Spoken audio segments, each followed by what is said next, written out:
This week's big Sunday match comes from Tynecastle. Hearts are certainly happy at home, but can they maintain their undefeated record against the champions? It's Hearts against Celtic, and it's coming up.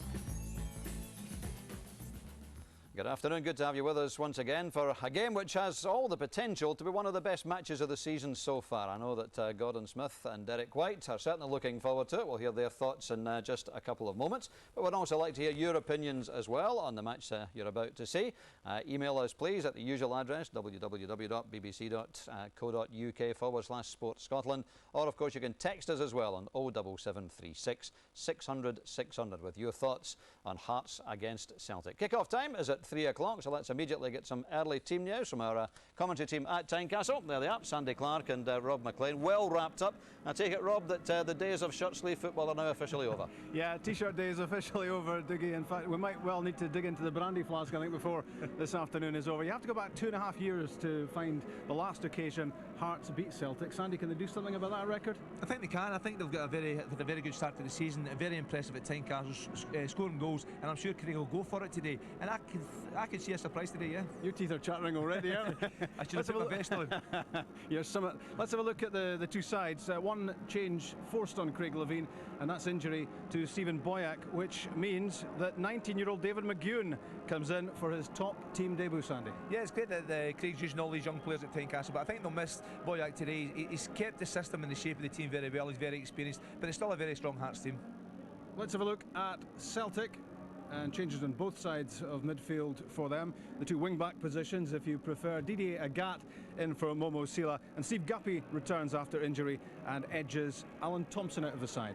Yes, it's still a very strong Celtic team, isn't it? I think Martin's going for real attacking players in the wide area, and Guppy's very, very good going forward. Marvellous left foot, and he'll put lots of good delivery into the box. Hearts' only defeat so far this season came at Ibrox. They did pretty well that day as well. How will they do against Celtic? We'll find out shortly, Dougie. Okay, thanks a lot, lads. Looking forward to it, certainly. In fact, when you look at those two team lineups, Gordon, this really has the potential to be a smashing match, doesn't it? It does, and it's a good contrast between the two sides as well in terms of how they play, the system they play. I mean, Celtic have got better players, there's no question of that. That's why they're league champions, and you know, they're still going well again this season. But it comes down to whether Hearts, the tactics, whether they get it right, whether that system causes Celtic problems. Sandy's quite confident that Hearts can get something today. I don't think so. I think Celtic will still win the game. They're under pressure because they're now 4 points behind Rangers and they have to catch up, and they've got to play catch up again on a Sunday. But I think that Celtic have got a strong line-up, and I think we'll get a good match, but I think Celtic will win it. Yeah. What are Hearts' strengths, Derek? What's impressed you about them this year? We played them a couple of weeks ago, Dougie, and obviously the big guy De Vries is on fire. He's got a lot of goals. That'll be an interesting battle today with him and Baldy, two huge guys battling out there today. I'm looking forward to seeing Philip Stamp playing today. I played with him at Middlesbrough, and at the time he had a lot of great potential. He's an England under-21 internationalist, and they were expecting great things from him down there. His career seemed to take a wee dip in terms of injury for a while, and an interesting battle where I'd like to see him and Severin against Lennon and Lambert in there. Yeah. As Gordon was saying, Sandy fancies this could be the banana skin for Celtic. Gordon doesn't think so. What's your feeling? I feel Celtic will just be too strong for him. I think Hearts will give a great fight. They're unbeaten at home, and everybody expects them to do well, and the crowd are right on top of you at that ground there, and they'll be up for it as well. But I just feel Celtic have just got too much for them. Okay, well, we shall see when it all kicks off. We try and put on a show. I have to say that for me this is one of the great stadiums when it's full in Scotland. The atmosphere, because the crowd are virtually on top of the players. Does that lift the players? Yeah, it does, but it lifts both sets of players. That's the problem. But no, I love this place when it's full and the supporters are vocal. You know, it does make the hairs on the back of your neck stand up, and you're right, it's really close to the action, and that certainly makes for a good atmosphere. Just wish it would make the hairs on the top of my head stand up, Craig. All the best today. It's almost impossible. Never mind the almost. Gordon, you've picked out a couple of players you think will be particularly influential this afternoon. To be fair, I think we'd all agree would be influential this afternoon. Yes. First of which is Mark De Vries, who's obviously been a superb signing for Craig Levein. Very good signing, because it's given them strength up front, it's given them a target man, and somebody they can actually, you know, they play through, they play nice football, Hearts, and they can either go through midfield, or if they have to hit it long, De Vries has also got the attributes that you'd require. Here's an example of it, just a ball lobbed into the box, he challenges there, it's flicked on, Valwa has a strike, and De Vries follows up, sticks it away against Hibs. Valwa is probably the most important player for them in terms of the creation of things, but you need a big man up front at times. Here's another example of showing good skill in the same game, onto his left foot, chips it over the keeper. So he can score goals, he can make goals. His partnership with Kirk has been very good. In previous times he's tried to go with like having Gary Wales and Andy Kirk up front, and the balance wasn't right. If you're going to have the two smaller players, it doesn't always work, but the big guy and the smaller player alongside him like Kirk, who's quick and scores goals, is proved to be very successful. Yeah, it's a classic combination, isn't it? On the Celtic side, well, you can't look beyond Henrik Larsson, who's overcome that crisis which apparently he was suffering from when he didn't score for 2 matches. He's come back and he's not only scoring goals again, he's scoring absolutely fantastic goals. Yeah, he was finished and now he's come back from being finished as a player, but what can you say about Henrik Larsson? He continues to do it on a regular basis. This was goal of the month, and I think rightly so. He finds Guppy with a pass to start with, then he gets himself in a position, but from there even it's a brilliant finish. I mean, he has to twist his body to it. This is the Old Firm game, even showing he can still score at the highest level.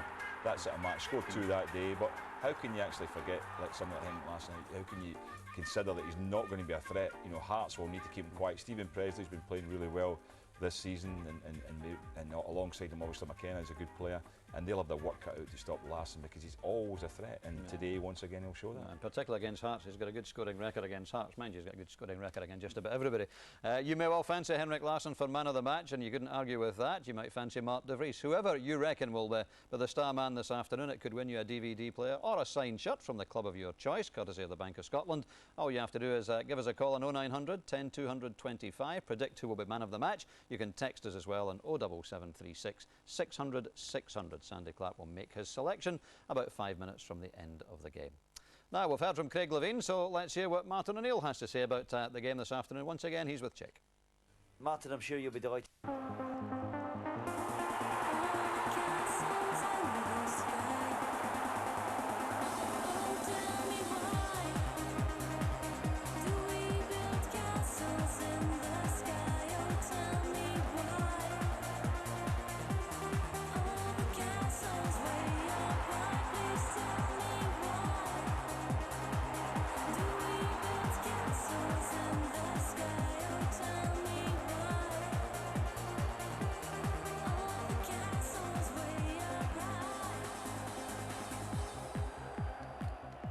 Well, we always get goals on a Sunday. Let's see whether the pattern continues today. Live to Tynecastle, Sandy Clark, and firstly, Rob McLean.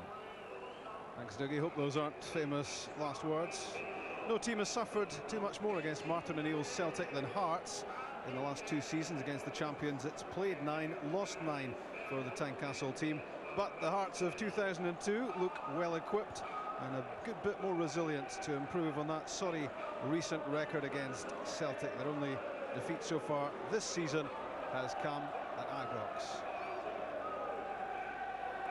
Let's remind ourselves then about the 2 lineups at Tynecastle this afternoon. 2 changes in each team. Roddy McKenzie returns for Hearts in place of Craig Gordon, who was his replacement against Livingston. And injury to Stephen Boyack means that opportunity presents itself to 19-year-old David McGowan, who comes in for his first top team appearance after impressive showings, Sandy, for the under-18s and the under-21s. Yeah, it's great for the young players at Hearts that Craig's willing to play these young players.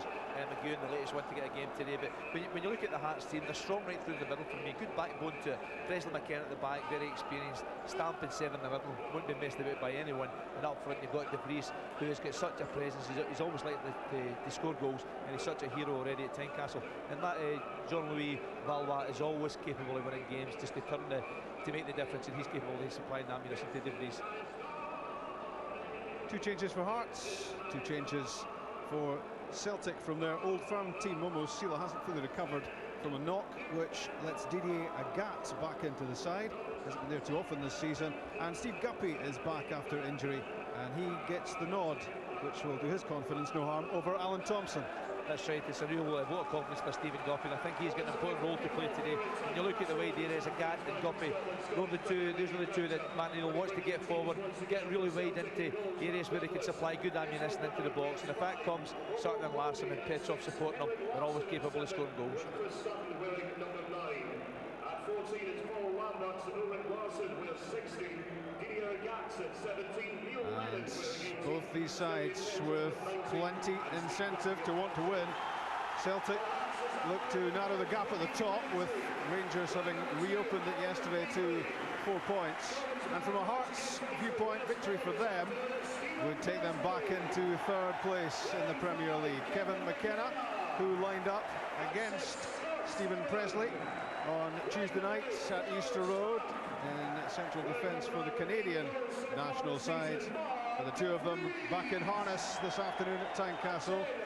Teammates together in central defence, and they've looked a pretty solid combination for the Tynecastle team so far this season. A test of character for Rob Douglas this afternoon. His last game for Celtic was the Old Firm game, in which he was undoubtedly at fault for at least a couple of the Rangers' goals. He has played since, of course. He lined up for Scotland in Reykjavik last weekend, and Martin O'Neill has no doubts that he's big enough and tough enough for this to create no great problem for him. Kenny Clark is the referee for Hearts against Celtic.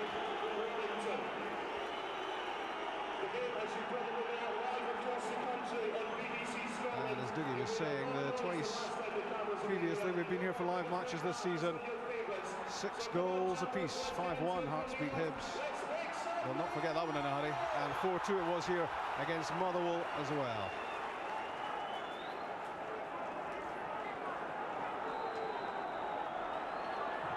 And David McGowan gets his first touch of the ball right at kickoff.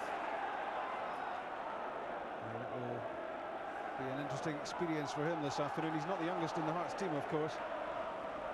The young man on the ball there, Paul McMullen, is just 18, so 2 teenagers in the Hearts lineup against a Celtic side packed with experience.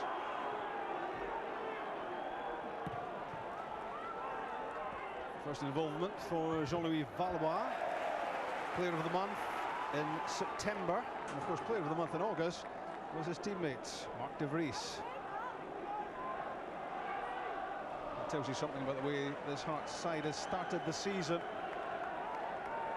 They've been a great start, Hearts, very confident, especially at Tynecastle. Very much an attacking minded team here. They want to score goals and please their home support. They want to have a go, they plan to have a go, but they also have to withstand the sort of pressure that Celtic will impose on them. First free kick of the match, won by Chris Sutton.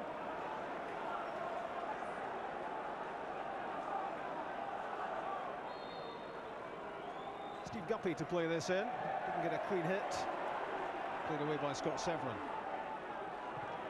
Neil Lennon, and last Saturday's man of the match for Scotland, Stephen Presley.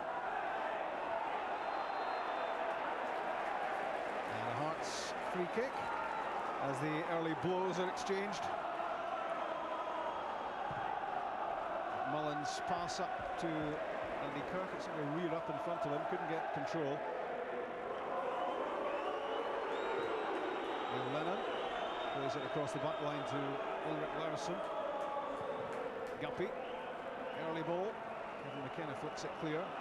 Jean-Louis Valois, bags of ability in attack, but Craig Levein makes clear to him that he has to do his defensive duties as well. He's working hard for his team.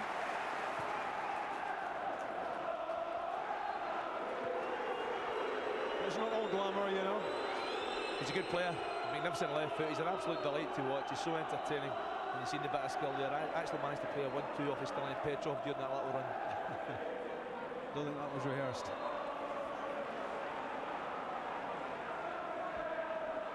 Craig Levein, 38 on Tuesday, disgustingly young for a Premier manager.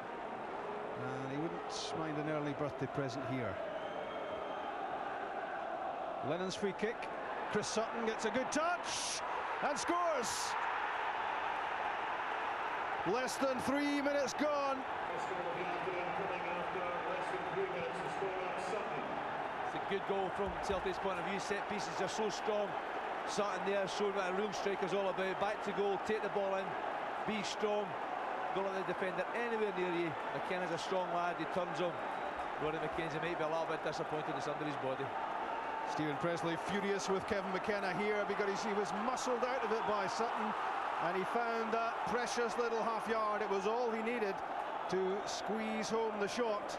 And Chris Sutton has scored his 8th goal of the season. And Celtic 1 up.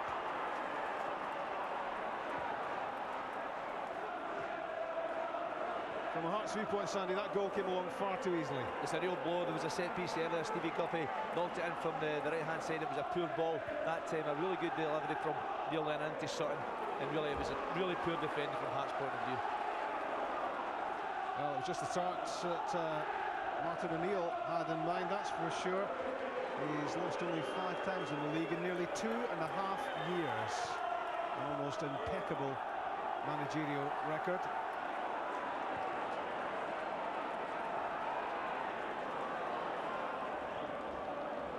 Kevin McKenna plays it into the corner for Andy Kirk. He was trying to shift Ole Larsson out of the way. Unsuccessfully.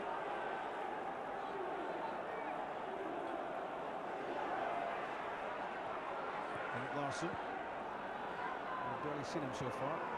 Celtic haven't needed him so far. Bohannon. And the Scotland and Celtic captain Paul Lambert. Bobo Balde plays it up. Alan Maybury is there first and gets it back. Poor pass though.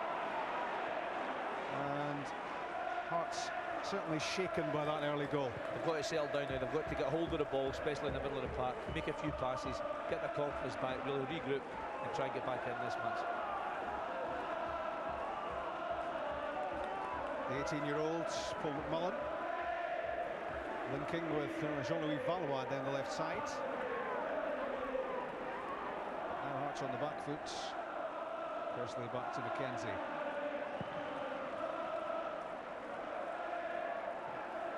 Mark de Vries failing to get on the ball. We haven't seen him so far.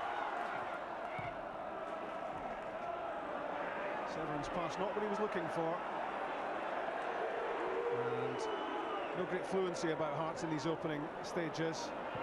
Celtic running the show in the first 6 minutes.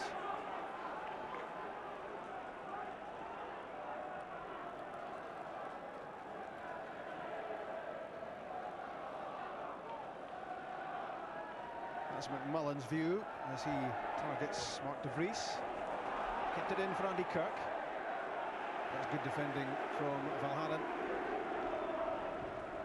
Presley's header falls for Petrov. Larsson to Lambert. Knocked over the top of McMullen, but even the pace of Didier Agatz wasn't going to get him there in time. And look at the tactics earlier in the game, Rob, and the Celtic midfield three, Lennon, Lambert and Petrov against Stampin and Severn. They're certainly dominating in there. That's why Hearts aren't getting the ball down and making passes. Craig's got to have a real look at bringing one of these wide players maybe a little bit more central to balance it out.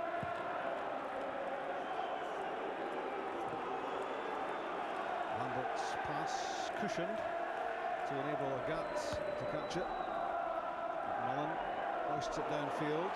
Lennon's header. Played away by Valhanen, only as far as Severn.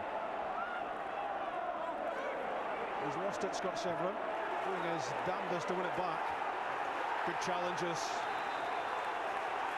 And the Hearts fans right beside him loved that determination and grit from the young Scotland midfielder.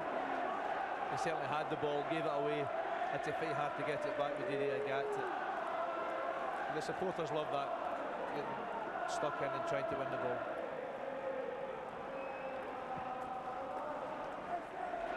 Valois to McEwen. Lofted forward by Maybury. Mark de Vries was there. Reckoned he was fouled by Balde, but Kenny Clark was close enough to call it. Valois, lovely footwork. So quick to get away from both Lennon and Lambert. Maybury launches it. Out comes Rob Douglas, and it's a good take. And route one for Henrik Larsson. Will it sit up for the Celtic striker? Not quite. Quick thinking there from Douglas. Big booming delivery downfield, and it almost worked out for Celtic's top scorer. Stab to Maybury. Short with the pass from McGowan. Larsson's layoff. Celtic slick. Now Petrov thrusting through the midfield. Useful for Chris Sutton. Celtic threaten again. And it's Guppy. So close to 2-0. It is now. Stilian Petrov. 2-0 Celtic, less than 9 minutes gone. And you have to say, hearts in disarray. The shambles at the back is the only way you can describe it. Celtic breaking forward. Great ball across to Chris Sutton. Tried to set up Larsson, but Guppy following up. Very tight angle. Unfortunate for him, but Stilian Petrov so good at backing up the play from midfield. Did the important thing, get the shot on target, make the goalkeeper work, managed to do that and got his reward with the ball in the back of the net. And the disappointment from a Hearts point of view is that Celtic really aren't having to play too well to force themselves ahead here. 2 goals inside the first 10 minutes. And from the home point of view, they've come very cheaply. You don't have to guess how Martin O'Neill is feeling at this stage. But there'll be a note of depression, I would imagine, in that Tynecastle home technical area, Chick. I think that at the moment Craig Levine's just trying to tell his midfield to get tighter and their players. I think you felt Alan Maybury there didn't match the run of Guppy down the left-hand side when Guppy hit the post, and really a bit of a powwow he's just had with Peter Houston. Side me Stephen Boyack, of course. Disappointing start, Stephen, perhaps. Yeah, this is the last thing we wanted, to be honest. I think for us to have any chance in the game, we're going to have to score the next goal. But we've shown we can score goals at home before, so here's hoping we get ourselves back into it. It's a stunning start at Tynecastle, it really is. We've played just over 10 minutes and already 2 goals, and our target of another 6 goals in a BBC Live match might not be that ridiculous an assumption to make. Celtic threaten again with Sutton's flick. This time Presley is there to force the ball away. But they're both shaken and stirred. Hearts in the opening moments. And I'm sure Celtic must be pleasantly surprised at how easily the goals have come. Well, they've worked very hard, as they always do, Celtic. Their attitude is spot on, but really they've got so much room.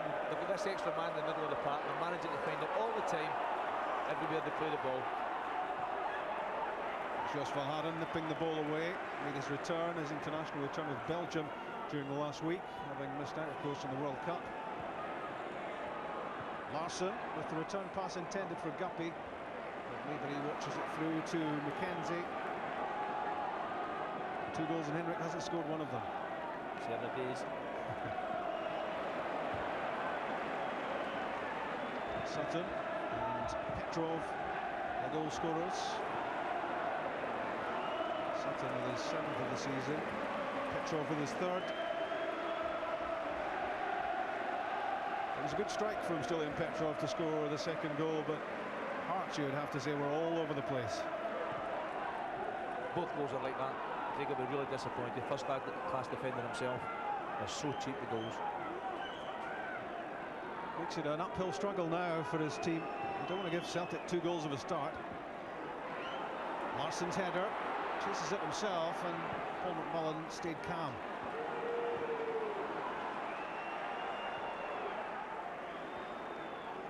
Former Hibs player, Louis Larsson, unlikely to be popular in these parts. Sutton's knocked down. Larsson couldn't get control. McKenna clears. Andy Kirk trying to feed off the flick from Mark de Vries, but it was penalised. Free kick against the Dutchman, who's made such an amazing start to his goal-scoring career in Scotland. 8 goals already. And only Henrik Larsson has scored more than him in the Premier League.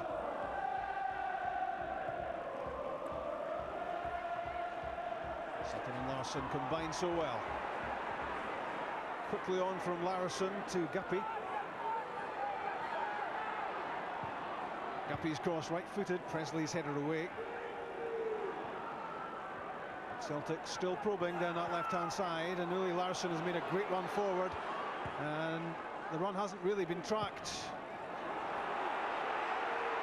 Poor distribution adding to Hearts' problems. When you consider how well they've been playing, they are not doing themselves anywhere near justice here.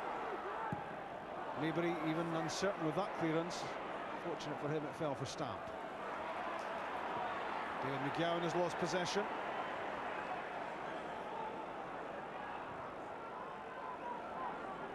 Now Valhaden. Pushing forward, stepped over by Larsson. And Phil Stamp hurts, collided with Stephen Presley as he helped the clearance away. Severin's pass well cut out by Paul Lamberts. Great positional sense there. Andy Kirk was hoping to be on the end of it. Stamp's up and about now, but he's still hobbling.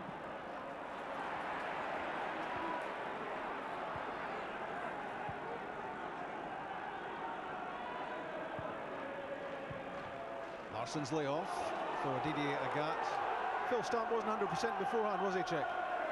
Craig Levein was telling me just before kick-off that he was suffering from a cold this morning.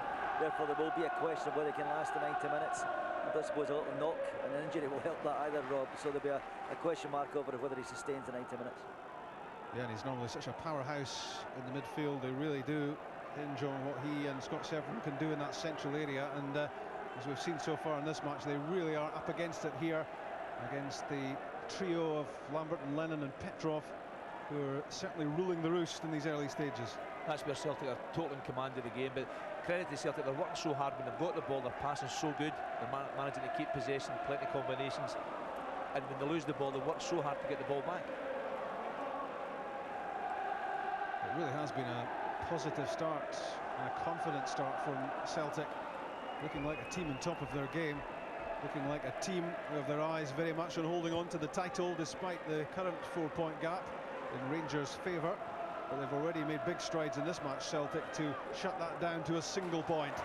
Great touch from Stiliyan Petrov, lofted in for Sutton. In the back is Larsson. Got himself in front of Steve Guppy there, and just as another chance was presenting itself for Celtic.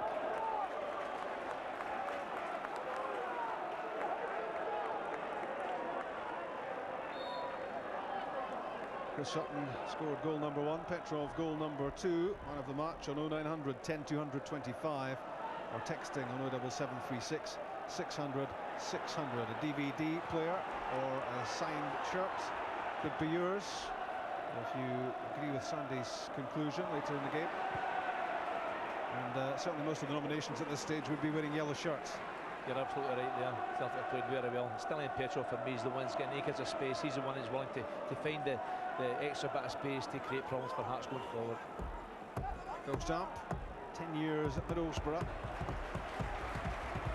he's made a big impression with Hearts so far. Scored his first goal in the last game 2 weeks ago against Livingston. Paul McMullen trying to force the issue, and Hearts need a little bit more aggression about their play. That's good from McMullen, willing to have a go, try and go forward, not willing to be second best, not getting pushed about by Petrov and winning the free kick. Hearts need more of that. They need to be far more aggressive and more determined. Yeah, they've been brushed aside so far by Celtic, but here's a set-piece chance for them to create something. Kevin McKenna, as you saw, has gone forward. Valois with the delivery. Larison with the header. Agathe flicks it on, and Hearts have given it away. Lamberts, that's Presley, Scotland teammates. Mullen looking for some options. Not too many presenting themselves. Scott Severin, Jean-Louis Valois, good pass for Andy Kirk. His first touch defeated him there, as he handed back possession to Jos Valhaden. The lively Petrov, so strong on the ball, lovely touch to go with it, pace and power and goals, he's got the lot. Scored for Bulgaria last Saturday against Croatia in the 2-0 win. Captaining his national sides these days, at the ripe old age of 22.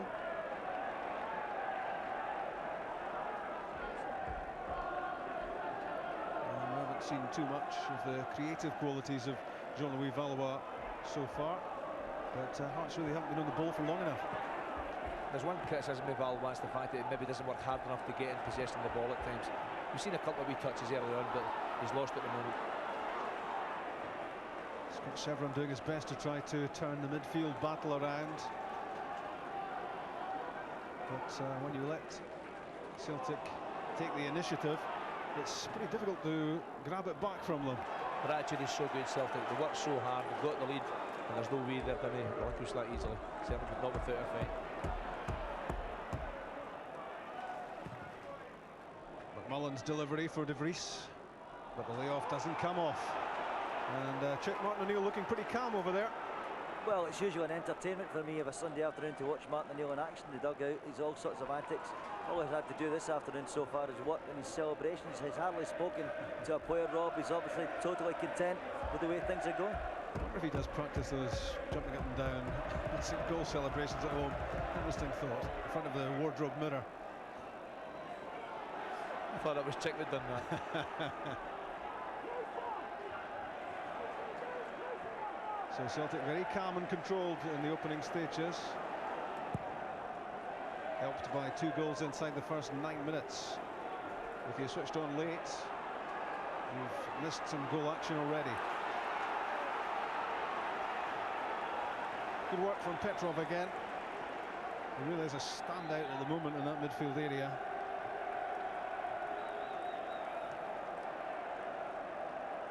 Celtic in that unusual position in the last couple of years and having to play catch up with that defeat at Fir Park, live on the BBC, having cost them their winning run.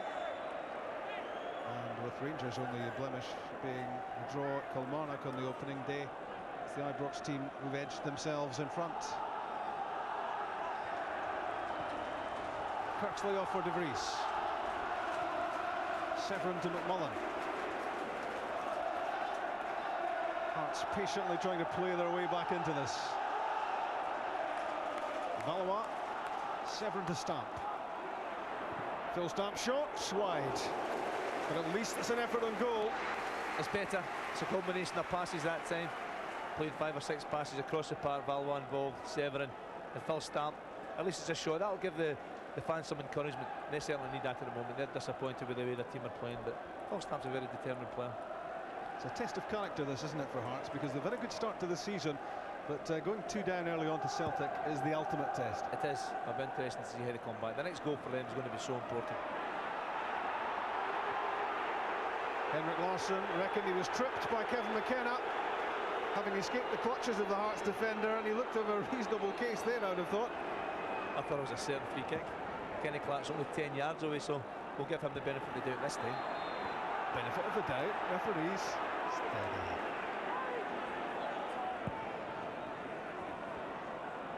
That's good work from Valois. Got himself in the way of a crossfield pass, but he couldn't stop it getting through to Agat. Andy Kirk.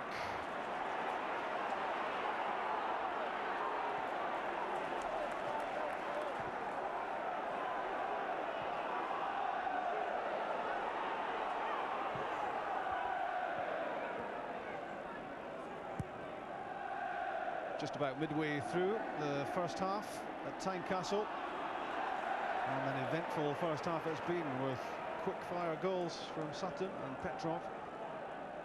And if David McGowan was looking for a comfortable introduction to first-team football at Hearts, his wish has gone unnoticed.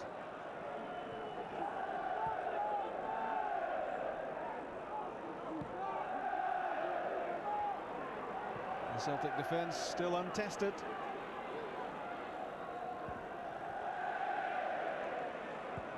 Larsson rolls it through, Larsson chasing, and now comes Roddy McKenzie.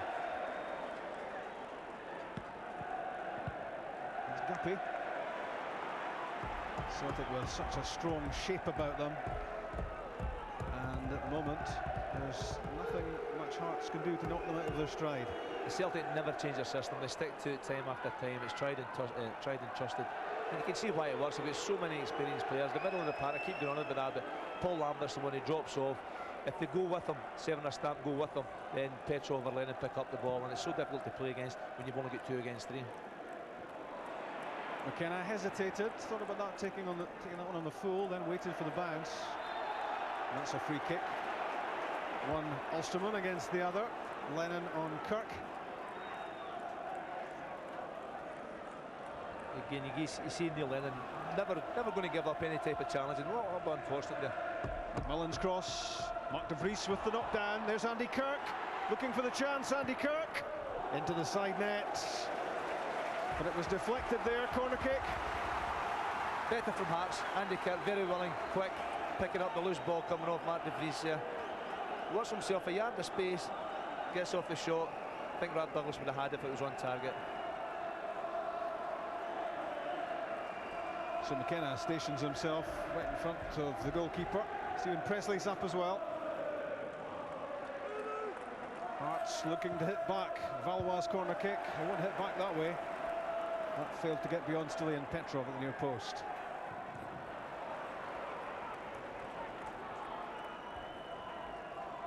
Next Sunday, we're with Celtic again, this time at Dunfermline, East End Park. Third placed Dunfermline currently. What a good start to the season they've had. Well, I'm not sure that they like our cameras. But Celtic Blackburn is coming up as well in the UEFA Cup. Both legs of that European tie on the BBC. And first up, Celtic Park on Halloween. Martin O'Neill will look ahead to that one in good time. Long throw, and Neil Lennon there, and as Rob Douglas was about to grab it, Scribble Baldy hoofed it clear. That's a free kick. Sutton and Lambert both challenging for the bouncing ball, and a judge to have committed a foul here. I think it's a sandwich between the two players. There's not a deliberate free kick there, but they've blocked De Vries between them, and Kenny Clark quite right to give the free kick.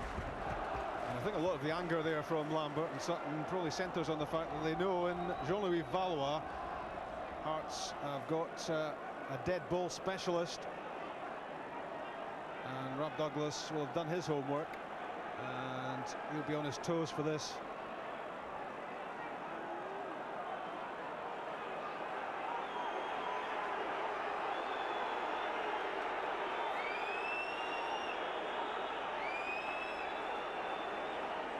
Nearly 26 minutes gone at Tynecastle. Jean-Louis Valois, saved by Douglas, and the rebound. It was Andy Kirk who tried to touch it in. That's a great double save from the Scotland keeper. Well, I'm not so sure about that, Rob. I think the first one, Rab will be disappointed. You've got to hold on to that one. But the goal at Ibrox, Andy Kirk, credit to him. First off his mark, first to the ball. Big Rab certainly made up with it with the second save. Corner kick taken already. It's Valois, another shot at goal. Chris Sutton in the way.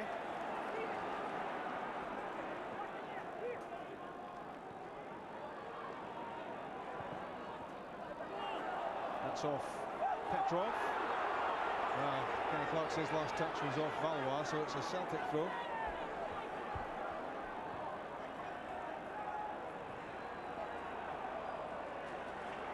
This time it goes Hearts' way.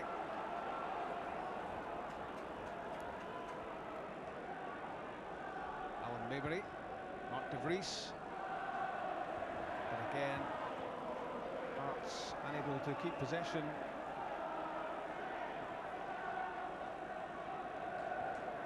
McEwen to de Vries, support from Stamp. And again, great run from Phil Stamp. And what a good challenge from Ulrich Larsson to stop him.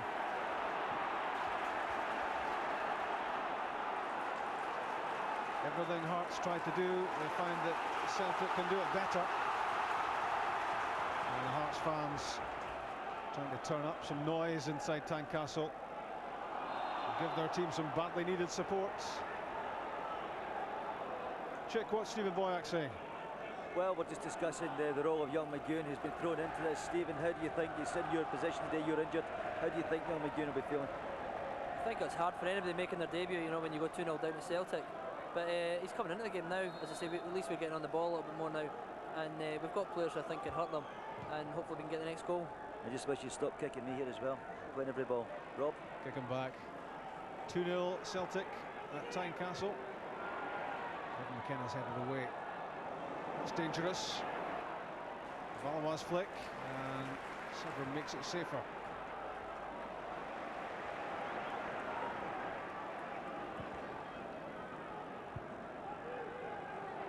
Back with Ulrich Larsson, settling down now. Having had a decent run in the Celtic back three, alongside Valharan and Balde, and the continued absence of Johan Mjalby. And that's some significant absence as well.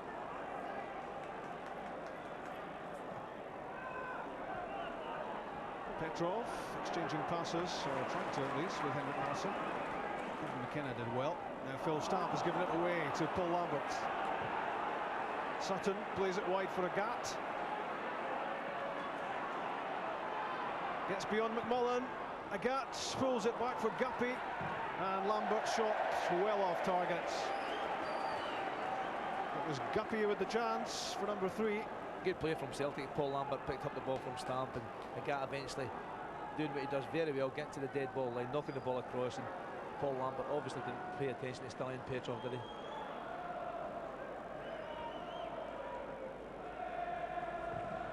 Influential as ever, Paul Lambert. And Stephen Presley commanding the back for Hearts.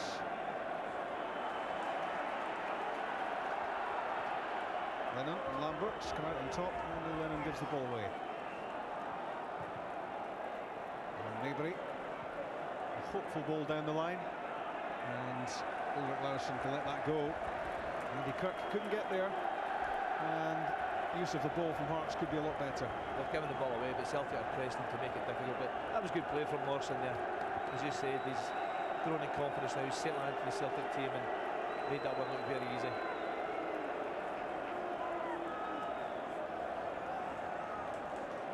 Half an hour gone of this latest BBC Live match. Hearts 0, Celtic 2. 2 in the first 9 minutes. Sutton and Petrov. And Celtic in a very comfortable position. Hearts need to go back before half time. McEwen unable to make much progress, and then he's given it back and gives it away again.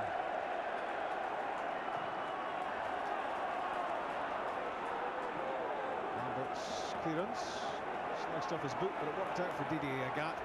And obstruction, and the first yellow card of the match for Scott Severin, and he can't really have any complaint. No, he can't.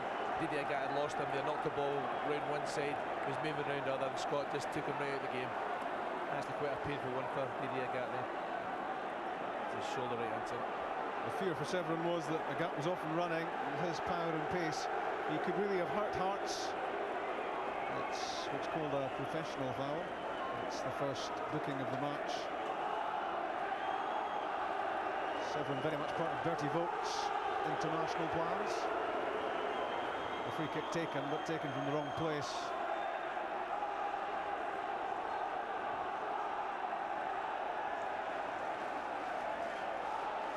Can Celtic be shaken out of their stride? It's a tall order.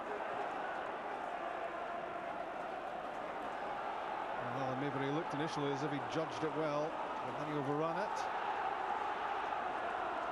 Lennon's throw, Petrov prods it through for Larsson. Presley cleared. Severin, and that's out before the teenager David McEwen could get there. We'll run those numbers for you again for man of the match competition: 0910 225, 07736 600 600. I wonder who it'd be so far. Stilian Petrov has done pretty well, Sandy. Not trying to second guess you, obviously. He's played exceptionally well, but so is Paul Lambert for me. He's a very, very hard-working player. For all his experience, everything he's achieved in the game, his attitude is absolutely spot on. I don't think of too many clues. Corner kick, won by Chris Sutton. And the obvious opportunity for Celtic to throw forward the entire back three. Larsson and Valharan and Balde all into the Hearts penalty box. And questions to be asked here.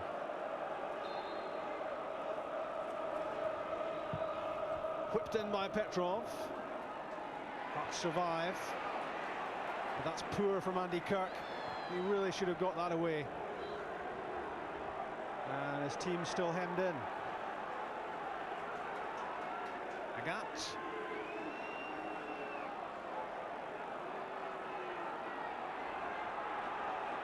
the way through, so back he comes, picks out Petrov. And Lambert. Pretty sandy surface, isn't it? It's not rolling too well, the ball. It is, it's very dry. It's making life difficult for the players at times. Sutton chips it in, McKenna's there, and Stamp, that was dangerous. Kevin McKenna had to react quickly. Valde, dallied, Mark de Vries is in. Valharen recovered, now Kirk, and a chance is lost for Hearts. It's a real chance. Certainly Hearts' best chance of the game so far. Bobo Balde, Martin O'Neill will not be happy with him. Dwelling the ball far too long, trying to play like a skillful forward there. Mark de Vries picked up the ball, but really didn't have enough about him to get around Valharen as well. Alan Maybury pressured into making a mistake. Sutton, Lambert, Lennon, and Guppy. Celtic pretty much able to do what they want so far in the first half at Tynecastle. It's been a disappointing showing from Hearts so far, and Chris Sutton can cause them more problems, and Henrik Larsson really should have made it 3 by his standards. That's a sitter. That's a real sitter for Henrik. Good play, Petrov against Sutton, linking down that left hand side. Chris Sutton, you can see him looking up there, picked out Larsson, maybe a slight bobble because of the surface we mentioned a minute ago, but Henrik will be disappointed. That is normally stuck away in the back of the net. That's the sort of one where you strikers look down at the pitch normally, isn't it? It must be the fault of the turf, surely. I would have headed that one. Valois flick. Kirk's got there. And look at the desperation of Jos Valharen to get back on the ball. They're so determined.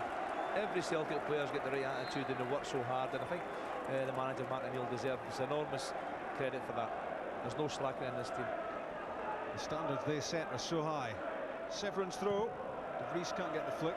Balde clears. Larsson against McKenna. And you forget, despite Kevin McKenna's experience, that he is still only 22 and still learning his trade. He's a good player. He'll be a good player for Hearts. A Hearts type of player who works, again, very hard, great attitude to the game, and he's going to find life difficult today because Larsson and Sutton are so strong. And a test of 18-year-old McMullen from Agat. Lennon's cross!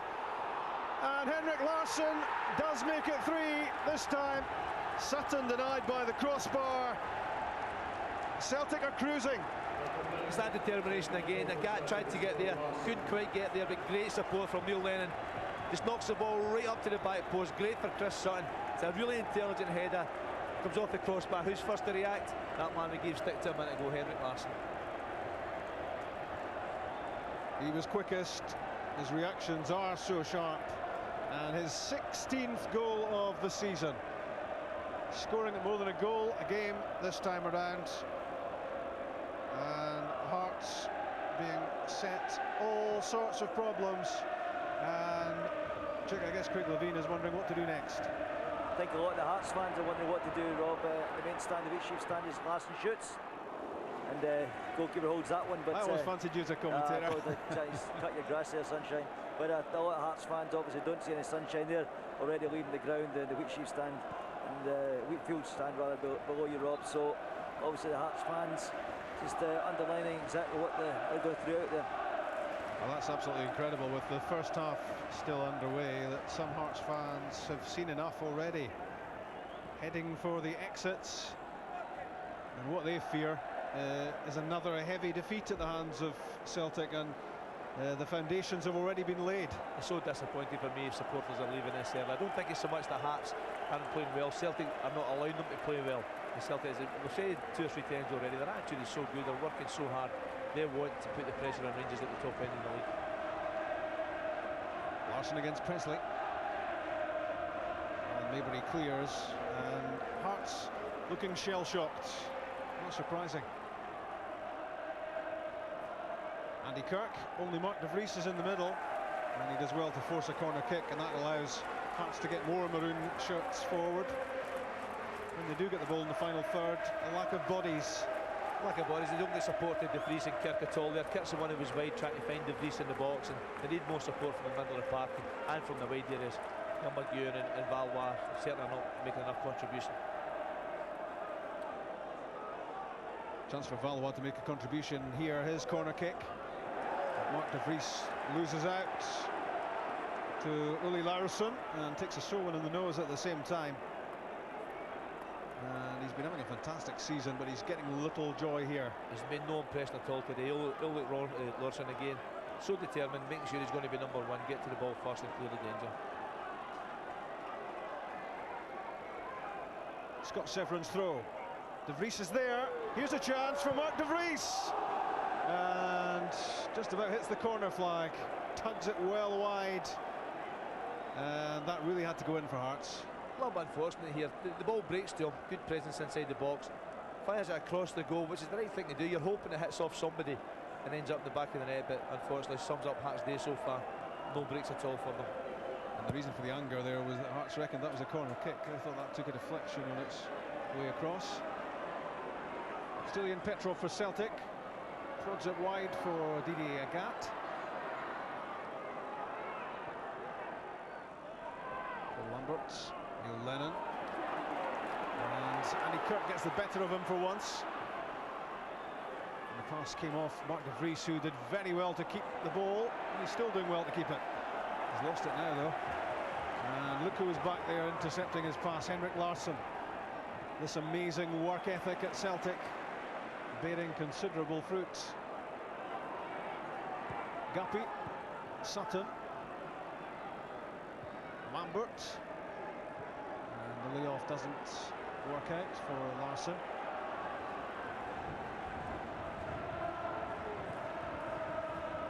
If it wasn't that Celtic are putting themselves about so much and working so hard, this match would have the air of a training session about it.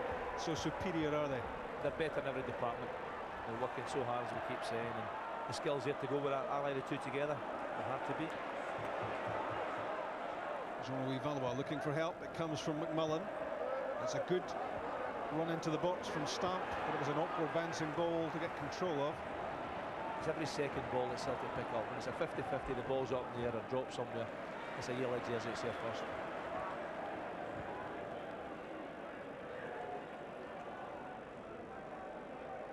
It's a one-horse race so far at Tynecastle. Celtic well ahead, not just in scoreline, in terms of overall performance. Hearts having done pretty well against Rangers at Ibrox are getting something of a lesson here from the reigning champions.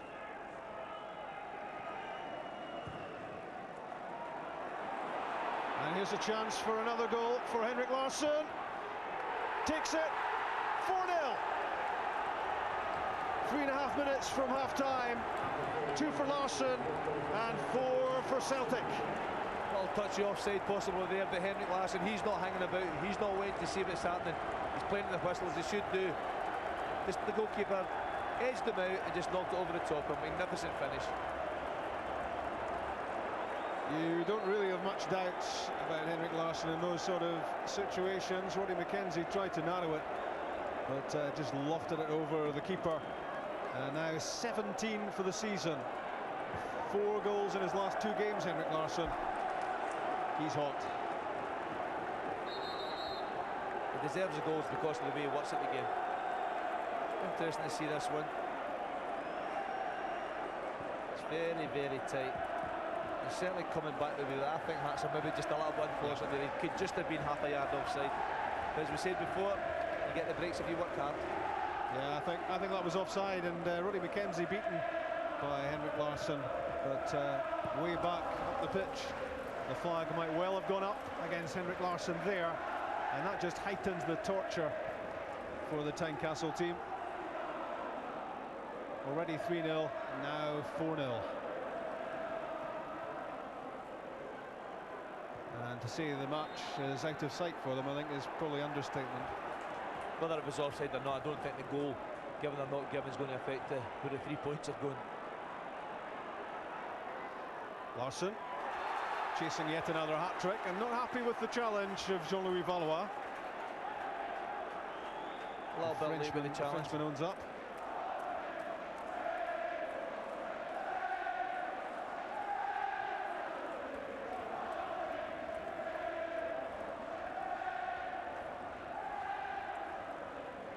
Hearts supporters, those who've stage have gone silent. They've seen their team lose 4 goals already. Another threat here.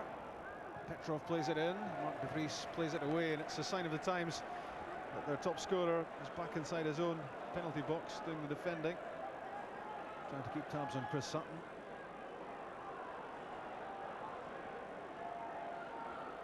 O'Haron's throw, and a free kick goes against Sutton. I don't think he's too disappointed, is he? He's holding on there, but I don't think there's an awful lot in there. I think he's just holding his ground here, Kevin McKenna and Chris Sutton. And really, if it'd been the other way, there's no way the referee would have given a penalty kick, would he? So I don't think he gives a free kick the other way. Here's to 4 goals, says Martin O'Neill as he takes a swig in the technical area. That's for Henrik Larsson. Out comes Roddy McKenzie, and a painful collision with Alan Maybury. And it needed a shout there, didn't it? And it needed one player to get on with it here. It's a lack of confidence. There's no communication at all. The goalkeeper's got to take control of it. He's got to be screaming there for not to leave it, otherwise stay out the road. But that really sums up Hearts defending today. They've been all over the place.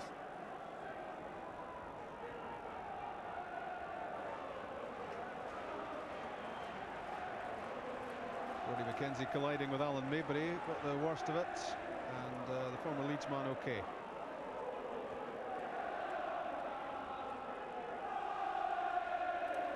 Okay in terms of injury, but like all these Hearts players, pretty much shattered by what's happened before their very eyes in the first half here. And that will do. That's enough punishment for Hearts to have to take in a 45-minute spell. Chris Sutton opened the scoring, and thereafter goals from Petrov. It was 2 up inside 9 minutes, and 2 from Henrik Larsson, adding up to a 4-goal haul. And Hearts really haven't got themselves together right from the start. Too much room given to Chris Sutton. You don't want to do that. He turned away from Kevin McKenna and fired in goal number 1. Just what Hearts didn't want against the back-to-back champions. And they were all over the place here again, as Sutton was the set-up man off the post from Stevie Guppy and rattled in by Stilian Petrov. Martin O'Neill delighted, and this was goal number 3. Neil Lennon's cross, Sutton's header coming back off the crossbar. Chris Sutton might well have had a hat-trick himself here, but that was scored by Larsson on the rebound, and a distinctly offside looking Larsson scored number 4. Peter Houston with Chick. Peter, you've just watched these goals going again. I'm sorry to put you through that punishment. I know this is not the easiest interview you ever do, but that was a shock first half for Hearts, wasn't it? Strong first half. Celtic have been really good, but that doesn't take away the fact that the goals that we've lost. We've been second to every ball. Celtic have been big and strong and pushing us about the place, and it's like men against boys, to be honest. I guess this is where you earn your money as coaches. What on earth do you say to these players in the dressing room at half time? Don't lose any more the way the first halves went. We've just got to keep working hard, and it's a damage limitation job, I think, now. How could this come about? You've been an inventive and imaginative, entertaining Hearts team this season. Yeah, we normally do well at home. We have been doing well at home. We've been getting about teams, and today we set out our stall to get in about them and harried them, but in saying that, they've just pushed us about. Men against boys, as I say. I know you want to speak to players, Peter. Thanks for talking to us. Yeah, you can only be philosophical. Hearts' unbeaten home record, I think we can assume, is gone. 4-0 at half-time. We expected goals. I'm not sure we expected Celtic to be 4-0 in front, but you can't argue with it, Derek. Celtic have been terrific. Incredible, right from the off, right from the first whistle, and about them. Aggressive start. I don't know if that's down to the managers, maybe wind them up, before the game that Rangers were 4 points ahead before the game today. Right amongst the Hearts players, not giving them a minute to settle. And to be fair to Celtic, I think if they look like men against boys against Hearts, they've got a couple of kids in their team, Hearts. That's no disrespect to Hearts, because I've been in that position where playing with Aberdeen and Thistle. Sure. You are chasing Celtic, and it's very difficult. Yeah, when they play as well as that, they really are. They're a terrific side, Gordon, and the Hearts really had no answer to it. No, I think Celtic's commitment has been tremendous. I mean, right from the start of the game, it reminded me a bit of Scotland against Iceland last week. Right from the start of the game, they looked as if they wanted to win every ball. And they are the more experienced players. They've got better players than Hearts have throughout the side, and as I say, much more players of a higher level. But that has to count. You have to go and fight your way into the game to start with right away. The first goal helps a lot, but there's been a big gulf between the two sides. Celtic are cruising. They're comfortable on it. They won't lose the game now, that's for sure. And it's just a matter of how they play it out, and whether they just want to, you know, have an easier second half now and just play their way through it, or they want to keep going and really embarrass Hearts. Yeah, there may well be more goals in this game. As you can see, the emails coming in. Thanks for all of those. Good to hear from you as always. Interestingly, just before kick-off, a lot of emails from Celtic fans saying that after his performance for Wales that John Hartson should have been in instead of Chris Sutton. I think those Celtic fans might now be reconsidering their opinion after Chris Sutton's contribution to Celtic's 4-0 lead. Back with a more detailed look at the incidents in that first 45 minutes, but let's catch up on two more of yesterday's Bank of Scotland Premier League matches. The games at Firhill and Pittodrie. Reporters Kerridon Idson and firstly Dougie Vipond.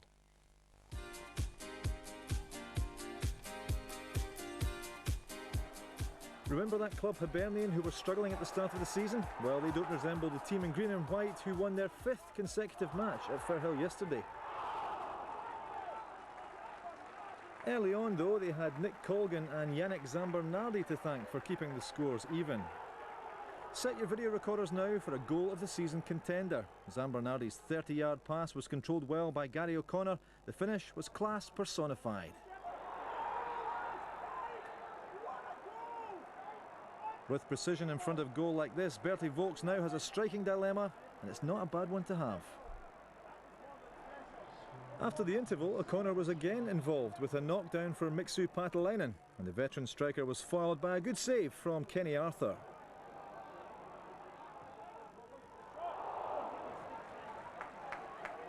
The Thistle keeper got down well, and the home side were still very much in the match. 9 minutes before the end though, it was all over when Craig James, on loan from Sunderland, flighted a perfect cross for the Flying Finn to do what he does best.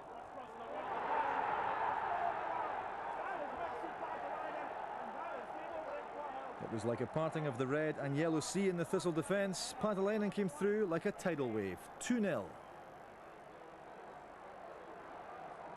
When you're on form, it's hard to do anything wrong, and Gary O'Connor's second was another great finish, if not quite as spectacular as number 1.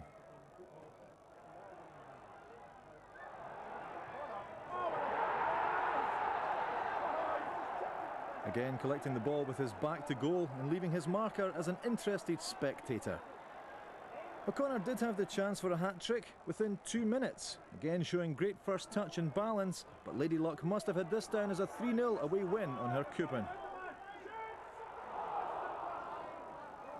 A couple of inches to the right would have made all the difference. A good performance then from the young striker, and his boss knows he's a real asset. He's a good striker, good finisher, big strong lad, decent pace, and he's got a big future ahead of him if he can keep his feet on the ground. The effort the guys have showed has been magnificent. I mean, the gaffer's in there now. He can't fault MD. The effort's been unbelievable, but effort's not going to keep us in the league. So we need to try and take chances when they're there.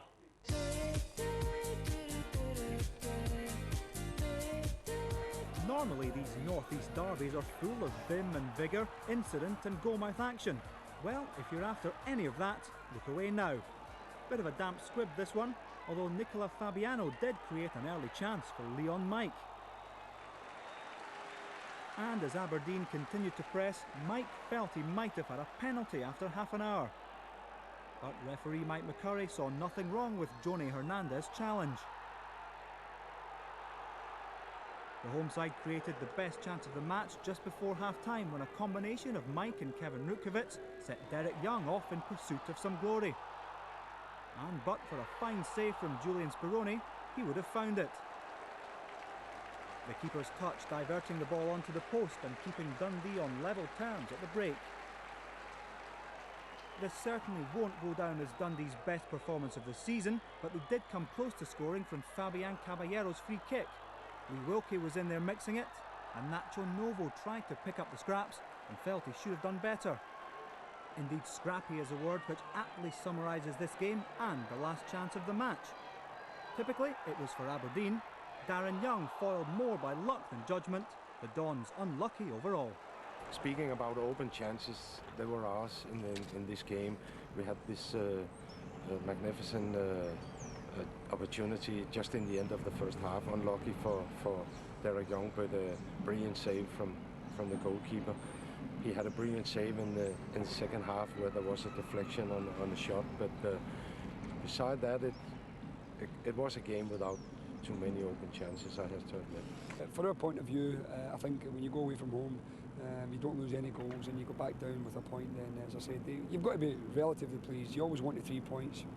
We're always greedy managers and we want a little bit more.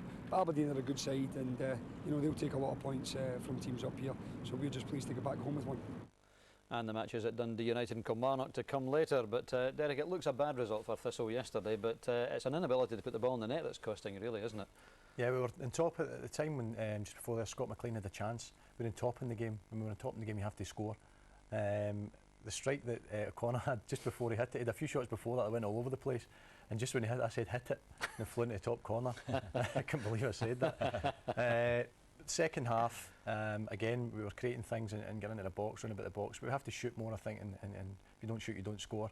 And I feel that, you know, end of the game, that they did dominate the latter stages of the game. But Bobby Robinson said to the press yesterday as well, it wasn't a 3-0 game. It was frustrating from your point of view, if you're keeping it reasonably tight at the back for much of the first half anyway, and then the lads up front just can't get the ball in the net. Having said that, as a team game, you know, we win and lose together, you know, and it's not blaming the front guys, you know, we have to get other guys scoring goals for us and from different areas of the park.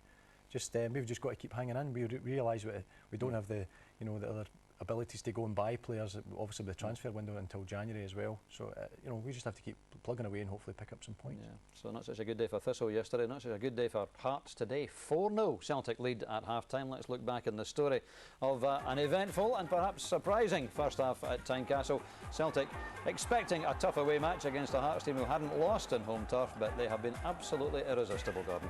Celtic started very positively. This is a good goal. I mean, there's faults in it. There's always a defensive error when somebody scores, but Chris Sutton does really well. I know fans are talking about getting Hartson in it, and you'd have to think Hartson would be, but Sutton does everything right there. I think that the defender, McKenna, gets too close to him. He just rolls him, he sees too tight, and by getting turned in the box there, it gives him a great chance. What about the second goal then, Derek? And well, again, defensively, it's not a great goal, is it? No, it isn't.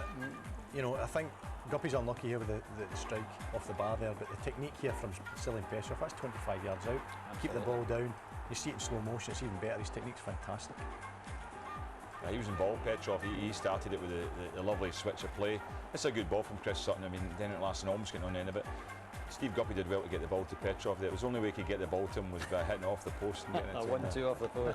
Cleverly done that, but that's a good strike. Says, great technique just to keep us on slow motion. Yeah, definitely. Hearts' first strike at goal, I think you said, Derek, was something like 20 minutes, and this was around that time. Andy Kirk hits the side netting, but they were beginning to come back into the match at this point, but it didn't last long. At 2-0, you think, you know, if we can get a goal now, we've still got a chance. Celtic get the third goal, the game's gone, and I feel that it has gone from them now. Jean-Louis Valois, we know, is a threat from the free kick, and well, Douglas might have held the first, but blocks the second well, Gordon. I think that maybe Rob Douglas, looking at that, he'd be better just turning the ball round the post and rather than spilling it back out, because that was his fault against Rangers, obviously, giving other players an opportunity. And Andy Kirk's getting it. He's made a good double save in the end up. And this was the signs that Henrik Larsson's about to hit another crisis.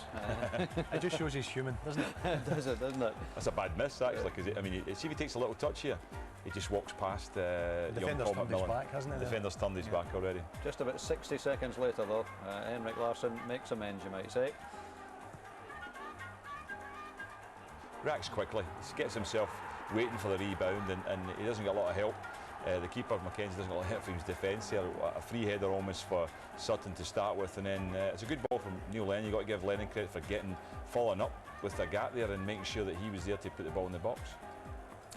And then the fourth goal just about 3 minutes before half-time coming up, and if we look at this one, I think you'd have to say that Hearts can feel perhaps a little hard done by, because I think Larsson was offside, Derek, wasn't he? Yes, he was offside there. But they've worked so hard in the game, Celtic, that, you know, sometimes, as Sandy said, if you work hard in the games, you get rewards like that and little breaks and things. The finish, we just got to look at the finish. The finish outside his right foot was fantastic. Yeah. Great just keep scoring. I mean, that's the thing about it. Another 2 goals. Yeah. You know. 17 for the season, and we're only halfway through October. Remarkable. So 4-0 Celtic lead at half-time. Momo Silla didn't feature in the starting lineup today, but he must be happy with the way things are going. He's with Chick. Momo, that a wonderful performance by Celtic in the first half. Is that as well as the team has played all season? Yeah, no, the team is start to very well. Both everybody start well, you know, and they score first goal for the first half. And I think the second half is more easy. The team is start to very well. You'll be disappointed you're not in the starting lineup today, and Didier Agathe is back. No, he's good. DJ played today and he played too well. Me, I am injured, you know. I'm injured yesterday in training, and DJ played today. He's good. He's good for the team. It's me, I play, or DJ is better for the team. do you expect Celtic to go on and score more goals in the second half? I think, yeah. Good man. Thank you. Thank you. Yes, Momo expects more goals. I think we possibly all do. Hearts will want to retrieve some pride, though, Gordon. Absolutely. I remember I used to tell lies like that myself when I wasn't playing, and the team are doing really well, and you're saying, I'm really happy for the team. But what you're really thinking is, I won't get back in here. Yeah. You know, but Celtic have dominated the game. They've got, as I said before, got better players, but I think the systems have made a difference. We spoke about before the game, we said it's a back five, a midfield five against a four, and the five are well on top, and they're controlling the game in the centre of the field. Yep. 4-0 then at half-time. One other match been played today, and that's of course the Bell Scottish League Challenge Cup final. It's Brecon 0, Queen of the South 1. John O'Neill after 33 minutes spurring John Connolly's side. That's the latest. It was 10 minutes late in kicking off that match because of the big attendance from both Brecon and Dumfries. So Queens are 1-0 up. We're going back to Tynecastle. Second half coming up. 4-0 Celtic. Back to Sandy and Rob. Hearts have lost their last 9 games to Celtic, and it looks as if the champions are about to make it the perfect 10. Well on their way, 4-0 up at half-time as Hearts make an immediate change and looking to tighten things up defensively. Andy Webster has come into the game in place of Phil Stamp. It looks pretty much as if Webster is going to play in that central midfield role vacated by Stamp, who Chick was telling us, of course, wasn't 100%. Took a knock in the first half, but he was suffering even pre-kick-off.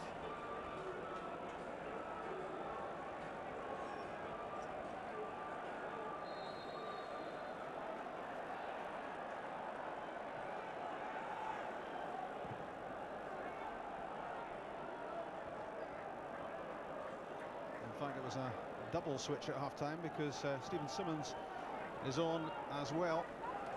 So Andy Webster, in fact, is playing at the back, and Stephen Simmons in midfield. Did I get that right, Sandy? That's right. Phil Stamp's off and young McEwen's off as well. I'm not surprised at that. Craig's obviously going to change his tactics round about, play 3 at the back and 5 across the middle just to match up with Celtic. But unfortunately, I think it's probably just a little bit too late. Set-piece chance for Hearts to start the second half. In from Valois. Bobo Balde won it. Petrov turns it back to Guppy. And up for Henrik Larsson. Petrov again, so industrious. Full of running, always available. Full of ideas as well. Given away by Balde, a rash clearance to Jean-Louis Valois. And Celtic will feel that they've got something to spare here. A 4-goal first half cushion.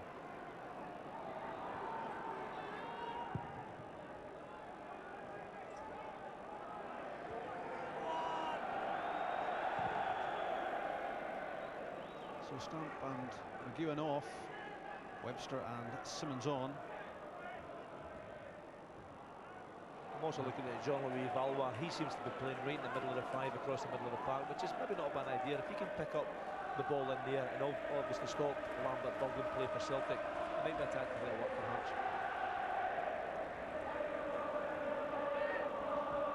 McKenna loses out. Webster covering. Severin to Maybury. Gets it back from Valois. His run was tracked by Paul Lambert, who is having a big impression in this match.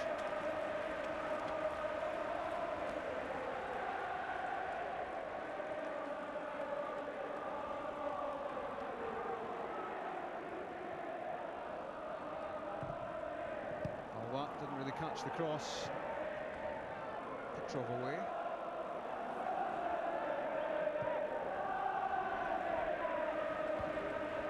Played in by Severin, but can't get it beyond Larsson. It's about pride for Hearts, isn't it, apart from anything else, Sandy? Yeah, Peter Houston said it, damage limitation, no question, that's what it's all about now. they've got to play for their pride. The support as well. Supporters want to see effort.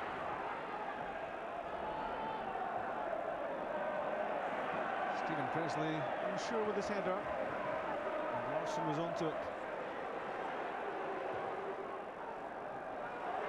And Petrov, back off McKenna, and a fresh air shot from Andy Webster, which thankfully for him goes unpunished. Welcome to the game, Andy. You can see the lack of confidence in the Hearts team at the moment. They're all over the place. Stephen Presley, who was so good for Scotland, looks nervy as well now. And simply by the fact that they've lost so many goals. Agat trying to play his way back to full sharpness.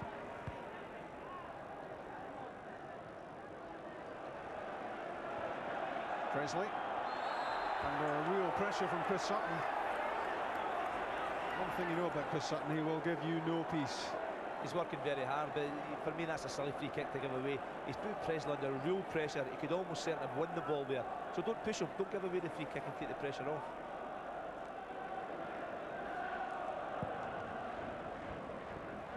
Mackenzie aims for De Vries. On the wrong side of Jos Valhaden. But could do nothing much with the possession. Larson with the deftest of touches. Petrov stopped by Simmons, but it's Steve Guppy powering onto the loose ball. And Andy Webster did well. Great play from Celtic again there though. Henrik Larsson coming short, Petrov going way beyond him again, and Stevie Guppy support play down the left hand side. Again, it's an indication of how hard they work and how good their awareness is to pick up the second balls and know what each other are doing. And when you're trying to put the Celtic performance into context, you have to consider how well Hearts have been playing so far this season and how much confidence they've got flowing through them. At least it was flowing through them, but it's been ebbing away as this match has gone on, and it's been power play from Celtic apart from anything else. But no shortage of ability or style about this showing from the defending champions either. It's a tough job to try to turn it round, as Stephen Simmons has just shown. There will be no turning round of this result. All that Hearts can do, as Peter Houston said at half-time, was try to limit the damage, which before this is over could be considerable. Agat, Petrov, Sutton held up by McKenna. Lennon's effort, still looking for his first goal of the season, and I think exchanging a little anecdote with the technical area. I think Matt O'Neill said no pass backs.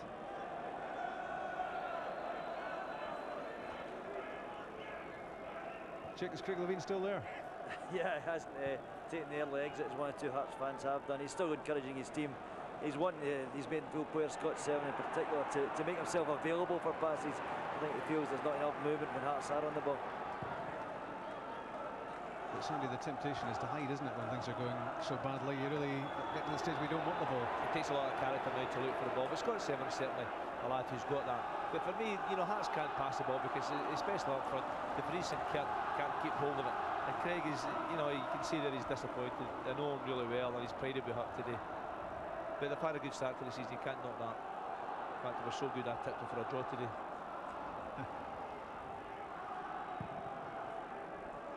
Alhanen's free kick. Stephen Presley's there, and mistakes all over the place for Hearts. Kevin McKenna got it away as quickly as he could. Not quickly enough. They're so nervy. Confidence in football is so important. And when you lose so many goals so badly as they have today, and you suffer because of it. Chris Sutton's pass goes straight at Alan Mabry. Up ahead of him, Stephen Simmons. And again, the passing not good enough. Long ball this time from Mabry for De Vries, but Baldy won it. Valois. Scott Sheverin's made a run into the box. Jean-Louis Valois wants it back.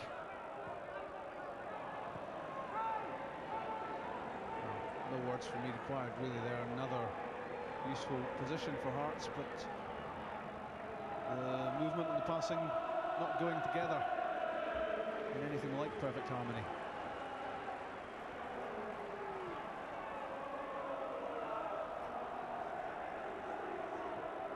Valharan inviting Petrov to run with the ball. Valharan onto the return. Not quite the touch there, otherwise there was a chance for number 5. Great play again from Celtic. Larsson, Petrov again involved. Everything that goes forward, he's there. Big Eustace kept his run going right from the back, and really it's a poor first touch there. Otherwise that was a real opportunity.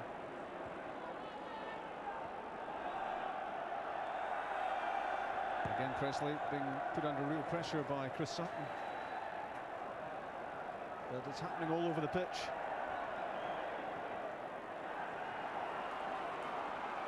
It's better from McMullen. He was squeezed out by Lambert. Another of these contributions from the Celtic skipper, which sometimes you might think are invisible, but I think people who know their football know exactly how much he's putting in here. His teammates know exactly his value to the team. He's the one that is the workhorse. He organises. He's prepared to go that extra yard all the time for the sake of his mates.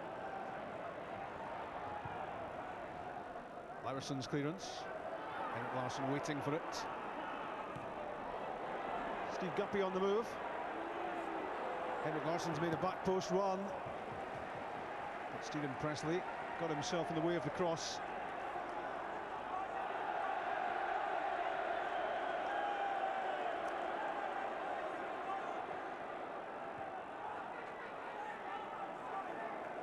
That was defended well by McKenna. And with Kirk.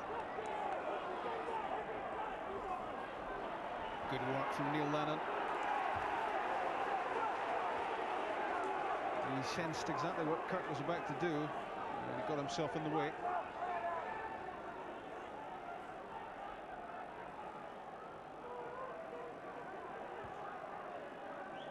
Guppy's pass through to Presley. The Hearts captain looking as exasperated as anyone in maroon this afternoon.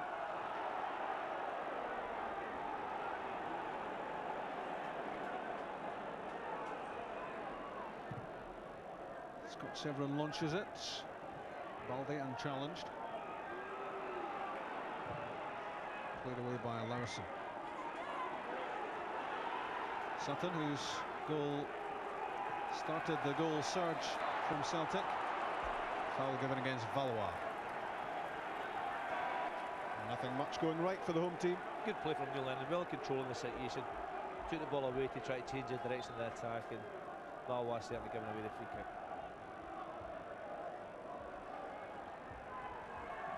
10 minutes into the second half, no addition so far to the scoreline, which already looks pretty appalling from a Hearts point of view.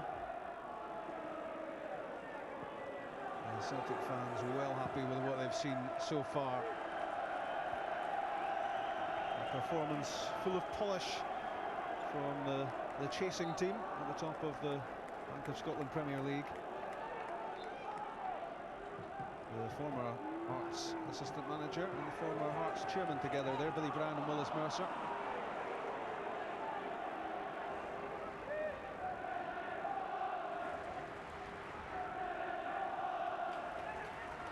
It's McKenna.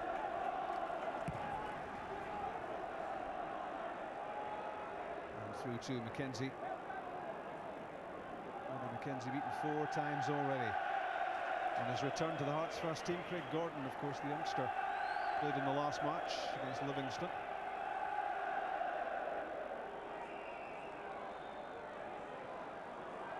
Valharan being placed under pressure by Paul McMullen. Did well. There's little and large there, and sometimes little wins. Young Paul McMullen, he's been fine today. Hasn't done an awful lot wrong. Certainly great attitude to the game. He put Valharan under pressure there and managed to win the corner kick. Stephen Presley looking to make his presence felt. Kevin McKenna up as well. Valois' delivery. De Vries got to it, and Andy Kirk couldn't get the shot in and goal.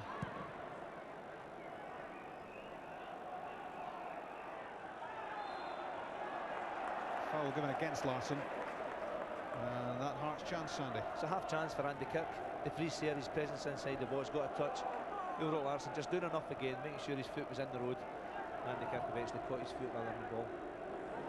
Simmons with the header. Balde thought about leaving it. Uncertainty in the Celtic defence. It's the right thing to do from Balde though. Don't take the chance. If you're not sure, put it out. Mark Douglas looked as if he certainly wanted it though. He was coming off his line. Balde thought about leaving it and then played it. Corner kick.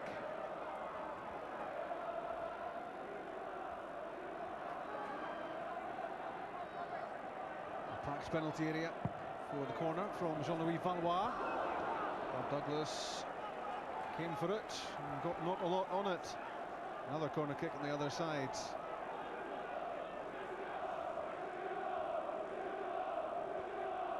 It would do Hearts so much good if they could even get the one goal back.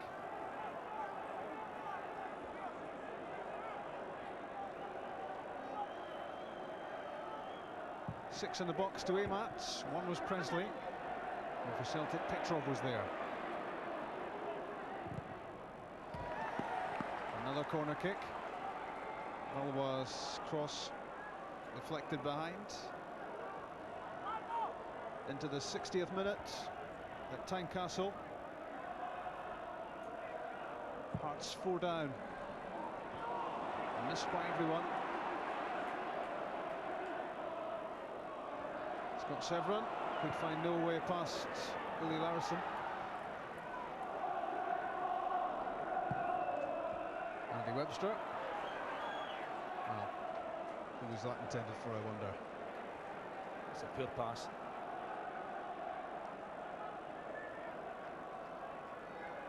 I don't think there'll be too many nominations at the moment for Hearts players in our Man of the Match competition.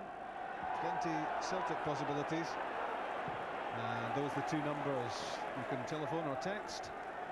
You could win a DVD player or a signed shirt. Paul Lambert has made a lung-bursting run up the right-hand side. Neil Lennon threads the pass through to Didier Agat.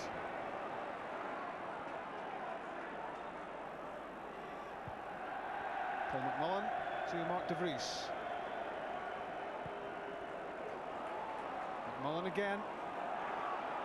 Doing his reputation no harm here. The cross cleared by Larson. Good jump by Valois.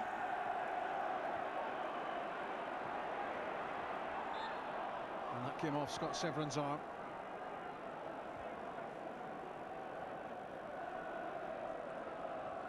Certainly a handball, no question with this one. Steve Guppy trying to find Stelian Petrov, and Scott Severin's already had a yellow card. He's got to be really careful. Kenny Clark on an off day could have been off. Come on, smile, Martin. Your team's 4-0 up and about to close the gap at the top of the Premier League to a single point.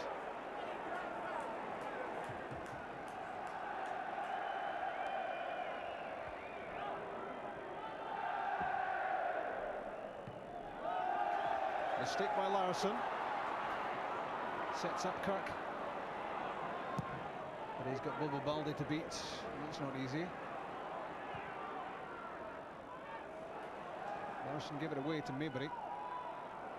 Valois looking for a shooting chance. Severin gets a second chance. Paul McMullen took too long to decide.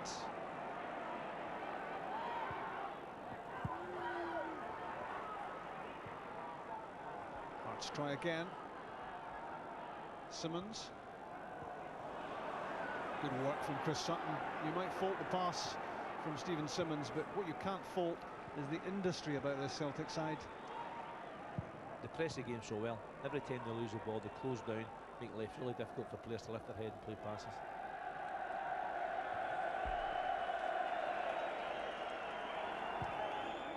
Mackenzie's clearance could have been a lot better, and fortunate that it spun off Sutton and out. Here's Kirk. And a bad challenge from Didier Agat. is immediately yellow carded. I think he's a little bit forced to take the yellow card there. It's more badly timed than anything else. He's certainly caught him, Andy.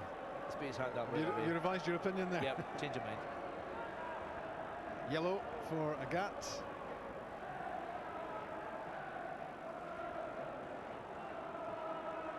Kirk's okay. Into the penalty box.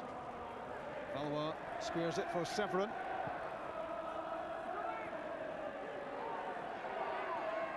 And Steve Guppy, yep, look at the pitch time. As that bobbled over his boot. De Vries to Simmons.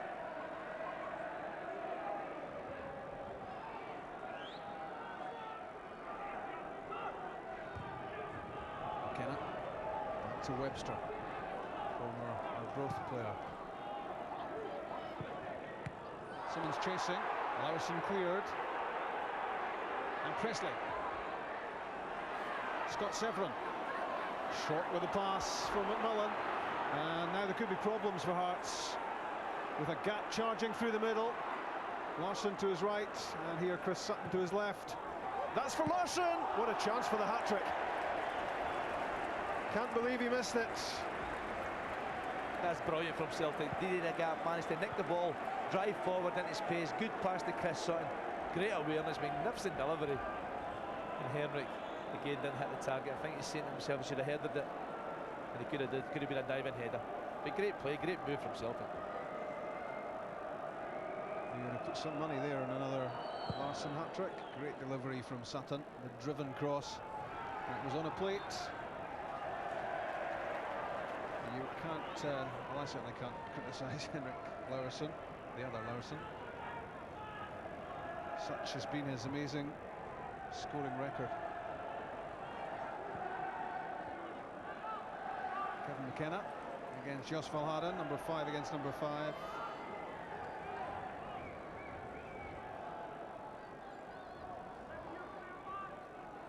Good feet from Valois.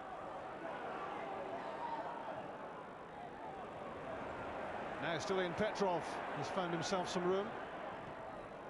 That came off Webster. Simmons helps out.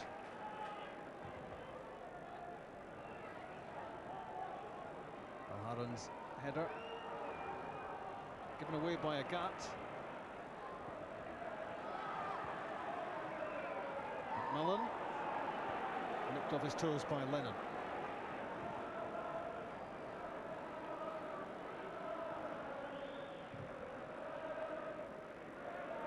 Well, Celtic 20 minutes without scoring. I suppose the way things have gone for Hearts, that's something of an achievement.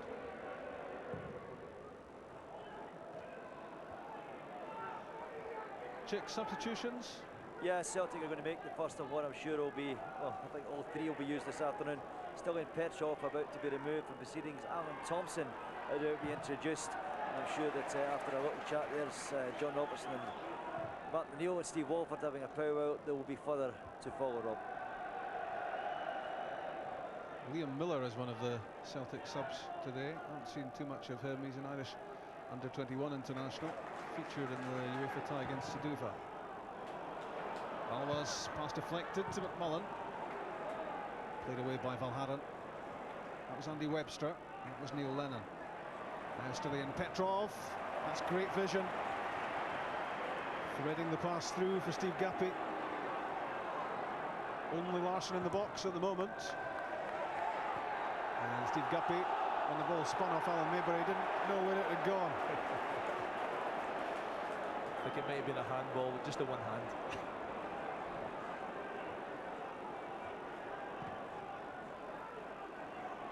It's dangerous. A crossfield pass, letting in Agat, who quickly gets it back from Larson. With the pace to cause problems, Didier Agat in for Sutton. And cleared by Webster.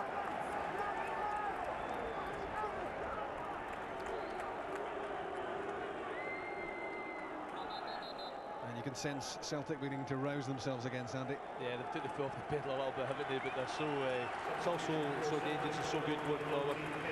That man Stilian Petrov, what a good game he's had today. 2 internationals this week, so I think he's earned the rest.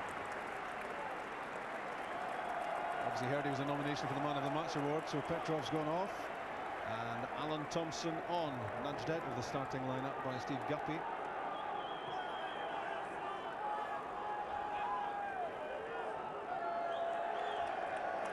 Well, occasionally something's go wrong for Celtic. I can't believe what Didier Gap made his run there, right towards the corner flag.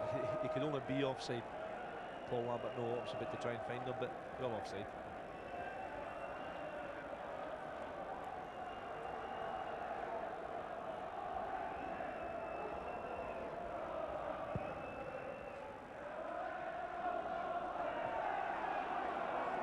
Mark de Vries, beaten by Ulrich Larsson. I'm impressed with him. Just examining the small print of our BBC contract, we're guaranteed 6 goals and 4 so far. But the 6 goal games at Tynecastle so far this season have been in Hearts' favour, 5-1 and 4-2 against Hibs and Motherwell. But they're on the wrong end of the results this time, to some extent. Offside. So the offside flag is working against Henrik Larsson. Definitely offside that time. Good play from Lambert again. Could maybe have played the pass just a fraction early. Henrik, it's unusual for him. He normally knows to hold his line and stay onside.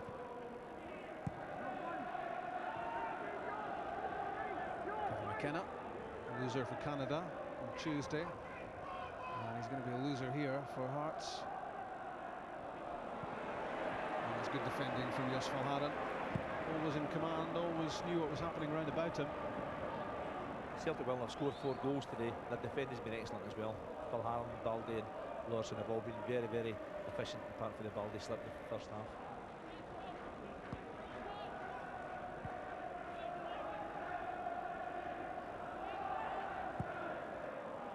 Scott Severin up for Mark de Vries. Larsson was in charge.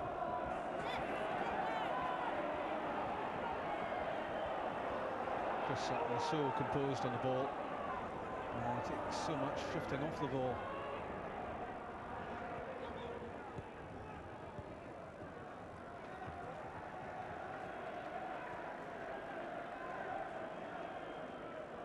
The other beneficiary from the outcome here today will be Dunfermline, who would have lost 3rd place had Hearts won, but they will stay in that 3rd spot in the Premier League.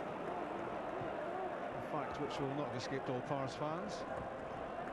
And of course we're at Dunfermline next Sunday with Celtic the visitors. The Pars will remember, of course, 6-0 against them when Rangers came calling, so they'll hope to do better than they did on that day, and better than Hearts have done here today at Tynecastle.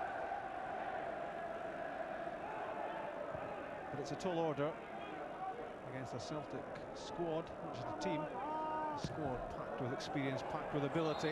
Offside against Chris Sutton. But competing against sides like Rangers and Celtic, difficult, isn't it? Almost impossible at times for the rest. It's very difficult. The first thing you have to do is be lucky. You have to work hard, be organised and be lucky. We've seen Motherwell a few weeks ago taking points off Celtic. They certainly got the breaks in the first half. That night Henrik Larsson could have got a couple of goals, but they got in front and they managed to be lucky because they worked so hard to hold on to it. It wouldn't happen too often though. It might well be a collector's item for Teddy Butcher and his team. Certainly no sense of any slip-ups today from Celtic right from kick-off. They got it absolutely right. Sutton's reverse pass for Larsson. Presley reacted quick enough. Celtic wanting to make another change. I think Stephen Craney will be the player to come on next for them. It's an opportunity certainly for Mark O'Neill to give some of his fringe players a little taste of first-team action, and people like Stephen Craney haven't had enough, Sandy. He'll be delighted to get part of this game, there's no doubt about that. I'm interested to see where he plays. Will he play centre-back and take up one of the defenders? Or could it be Steve Guppy? Do you not get to decide, or is it just man of the match you pick? I'll have a word with Martin later. Andy Kirk hurt there as he tried to pose some sort of threat to Rob Douglas, and slowly getting back to his feet. But it's that sort of day though, isn't it? You feel these knocks when you're losing 4-0, maybe not when you're 4-0 up. Chick, what about the substitution? Is it Craney coming on? It is Craney coming on. Sandy was right, it is one of the central defenders or one of the wing backs, and it's Gustavo Harden who's going to come off. Steve Craney just getting ready to come on a couple of moments. Sandy, you covered all your options there, son. You've made a profession out of that, haven't you?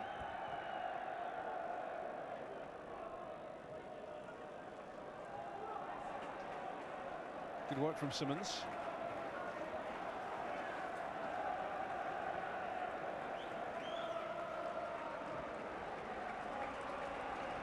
In fact, having got Stephen Craney ready, Celtic are going to make switches 2 and 3, I think, at the same time. The delay in getting Craney on is set Mark O'Neill's mind thinking that he's as well to make another change.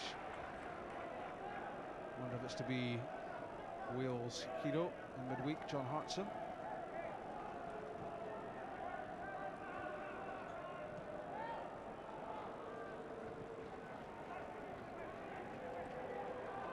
Hartson, Chick. Yeah, good spot, Rob. John Hartson coming on. Steve Guppy will be making way, so clearly Celtic feel they can get forward and get more goals. Chris Sutton must have seen John Hartson getting his tracksuit off, because he's lifted the tempo considerably and won Celtic a corner kick. Funny, isn't it, when the tracksuit comes off in the touchline, what that can do to a performance. That's right, but we've seen Larsson, Sutton and Hartson play so often for Celtic. I'm sure Alan Thompson will go to left back and Sutton, I'll just play off the front. So ahead of the corner kick, Jos Verhaeren off, Stephen Craney on. Bertie Vogts will be pleased that Craney gets at least 15 minutes or so of this. And it's to be Steve Guppy off. And John Hartson on. Outstanding in the Welsh team which beat Italy. And he's not happy, and you wouldn't expect him to be, that he's only getting bit parts to play. He's a good player, he scores goals, and Chris Sutton and Henrik Larsson have to keep scoring goals, otherwise he'll take their place. Thompson's corner kick, right in under Roddy McKenzie, who spilled it, but the free kick is given against Bobo Baldi. Certainly a free kick, no question about it.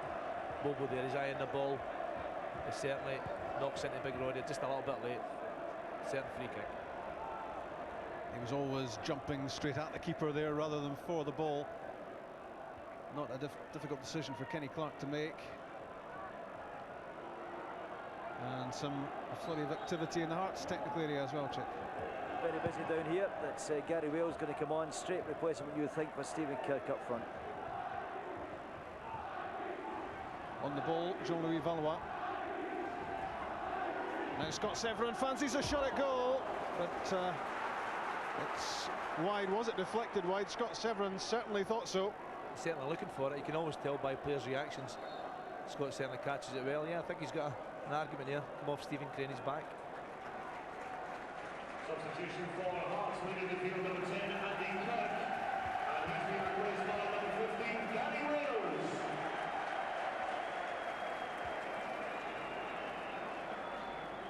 A Wales striker on, and now another Wales striker on, Gary Wales for Hearts, and a straight swap for Andy Kirk up front. He's been impressive on television at Tynecastle this season, but hasn't worked out for him. But he's not alone in that in this Hearts team. I think Craig could kick off just about any player in his team today. I think they're probably all volunteering to come off as well. It's not been a good day for them. It's been a miserable afternoon for Hearts players and supporters, anyone associated with the team here. And the head coach will have been suffering along with everyone else here. Free kick given against Simmons. And I think Craig Levein would settle for the final whistle anytime you fancy. He's suffered enough. It's been a difficult day for them, but they'll come back from this. Rangers and Celtic are both so strong now. It's hard to get anything from them at all.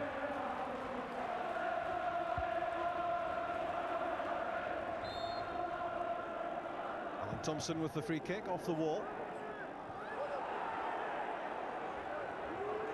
Larsson chasing it out wide.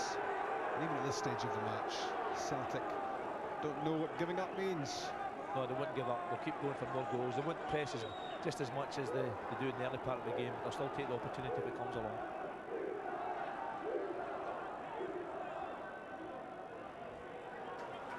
So there's the numbers for man of the match. And you don't have too much longer to take part if you want to win a DVD or a signed shirt.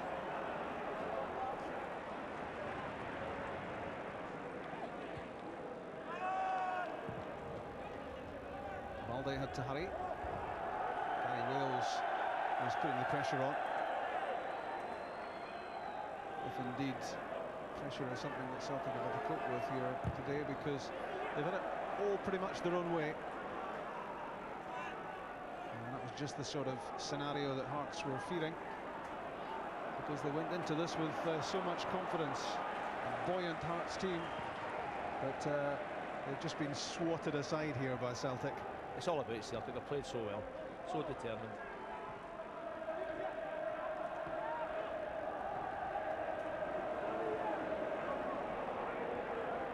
Days till that Battle of Britain UEFA Cup tie against Blackburn Rovers, and while Celtic will not even be thinking about that match at this stage, they are in fine fettle here.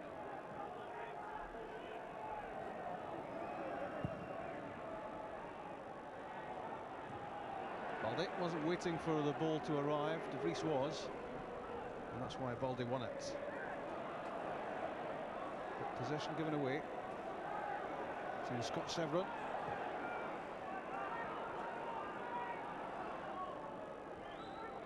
Maybury to Presley. Up for De Vries, good layoff. Maybury needs a good ball in the box, and that wasn't it.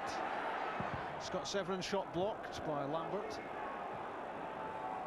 Two international teammates. It's Wales against Canada, and Wales coming out on top with John Hartson. Henrik Larsson, that looked to bounce up onto his arm.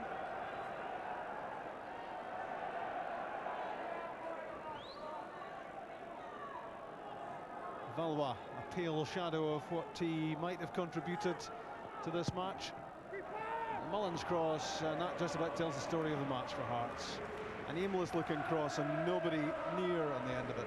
They've been very poor going forward. It's just been a bad day for them. The delivery from wide areas into the box has been poor. The movement has been poor up front. They've never managed to hold the ball up at all and let people in.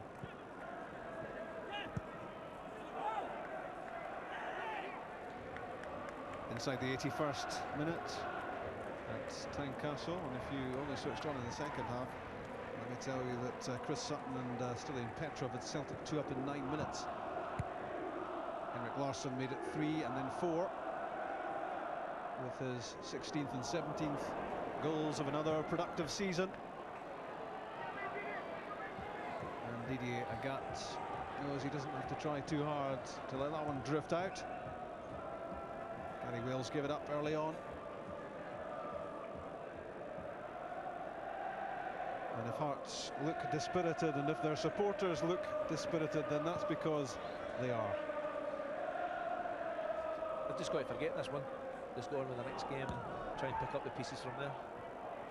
John Hartson with a good touch to get control and a useful layoff to Chris Sutton, and that's good play from Stephen Simmons, and then bad play from Stephen Simmons. Did well to win it, the youngster in midfield, and was too casual with his use of the ball. Stephen Craney.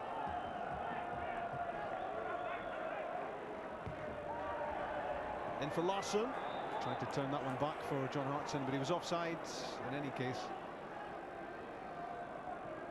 But there's some trio to contend with for Celtic when Hartson joins Larsson and Sutton in the side. They can all score goals, and that's so important. They're almost interchangeable as well, aren't they? McMullen tries to get round the outside. His cross. Balde aggressive in the way he attacked the ball. And the body language tells everything. Mark De Vries hanging his head. There's been little or no service up to him. And Hearts have been able to make no great headway against the Celtic defence. a tired-looking Hearts team. Celtic with a spring in their step. And a useful pass from Thompson for Larsson. Oh, and if he'd got a decent touch there, another chance for Henrik to score his third. There's obviously no room in the house for the extra ball roll. Doesn't want the hat-trick today with the likes of things. Yeah, he must be building an extension onto that house for match balls and trophies and Player of the Year awards.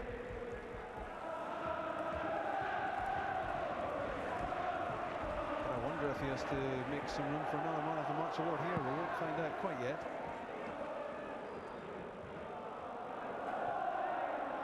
But Sandy's never that predictable. Is that just football you're talking about? Let's not get too deep. Severin's cross in for Mark de Vries, dropped behind Gary Wales. Frustrating, as has been the whole Sunday afternoon for Hearts. Thompson with Hartson and Larsson waiting, but the flag is up and the offside denies Celtic. He was offside, no doubt about it. When the ball came in at first, he was onside, but as soon as Henrik Larsson takes a touch, he's 2 yards offside. And the problem for John Hartson is it's a catch-22, isn't it? When he's not playing regularly, he does tend to put on weight, loses a bit of sharpness, then it's difficult for him to get back in. It's a difficult one. He's such a good player, and you can understand why I spoke to Martin O'Neill about his future. I'm sure Martin wants to keep him. He needs a strong squad. Willie Larsson looking for Rob Douglas to come and get that.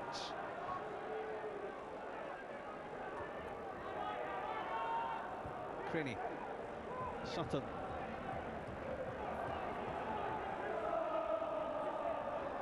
Lines are closed for our Man of the Match competition, so if you haven't taken part, too late.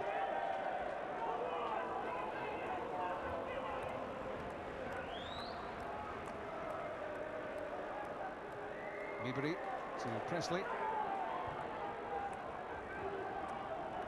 Larsson's header and Lambert. Presley again to Valois. Good effort from Jean-Louis Valois. Decent shot from Valois. Just got a yard of space, probably for the first time in the match. It's a bit slow to close him down, but 25 yards out, you'd expect Rob Douglas to catch that one easily. Which he did from September as Bank of Scotland Player of the Month. It's a little chance to shine here. Inside the last 5 minutes of regulation time at Tynecastle. Scoreline now, the half-time scoreline as well, 4-0 Celtic. The match was won for them in the first half. Very productive first 45 minutes from them. Job done.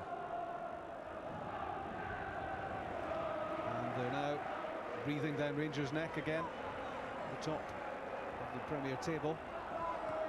Good work from Hartson, shakes off McKenna, in for Larsson, but Webster was there. Severin for Gary Wales.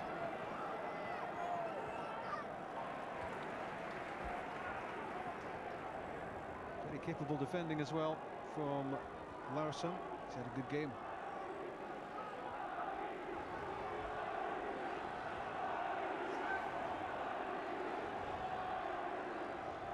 Our Hearts to get anything out of this game whatsoever.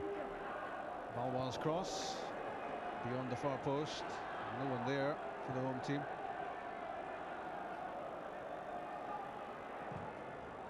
Alan Thompson's crossfield pass to John Hartson. The cross deflected, corner kick. That's good play again from Celtic. Alan Thompson, he's got a sweet left foot, dagger a ball 40-50 yards for John Hartson, and you could see him looking for Henrik Larsson making the run inside the 6-yard box, tried to pick him out, but blocked for the corner kick.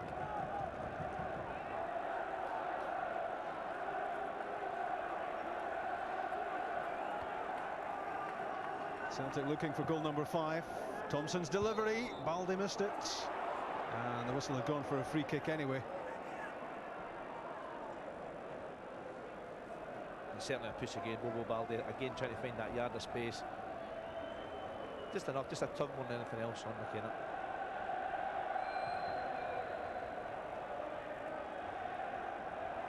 Martin O'Neill relieved that contract talks can go on hold for at least a few hours until he gets asked the next question.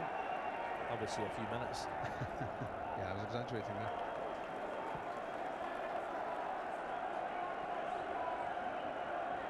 McMullen. He's done okay, Paul McMullen, I reckon, this afternoon in a struggling Hearts side. He's been Hearts' best player, no question. Great attitude, the young lad. Very willing to get forward and a great left foot. He's actually a left winger rather than a left back. And you see the determination again there. Neil Lennon, he's going to fight him all the way, lots of experience. There's not much in it again, but I think the young lad deserves to get the benefit of the doubt on that occasion. Yeah, he was direct, wasn't he? And there was a bit of spirit about him. The learning experience goes on for the teenager. Valois' free kick. Gary Wales pulls a goal back for Hearts. 4-1, 2 minutes from time. It's a good goal from Hearts' point of view. Valois, so good at set pieces, great delivery. Young Gary Wales might not be disappointed. Acres of room inside the box, and a glancing header across the goalkeeper. Very difficult to save. The big questions asked in there though, who was picking him up. They take such a pride in their performance, Celtic, both up front and defensively and in midfield, of course. And there'll be recriminations about that, which just takes a little bit of polish off the performance from a Celtic viewpoint, but it makes little difference to the outcome. There's pride involved though. Brad Douglas, he'll be disappointed, no clean sheet. There's only 3 guys in front of him. Gary Wales' second goal of the season. First one came on day one. And he's not been a regular starter. Defended well by Larsson. Paul Lambert on the ball.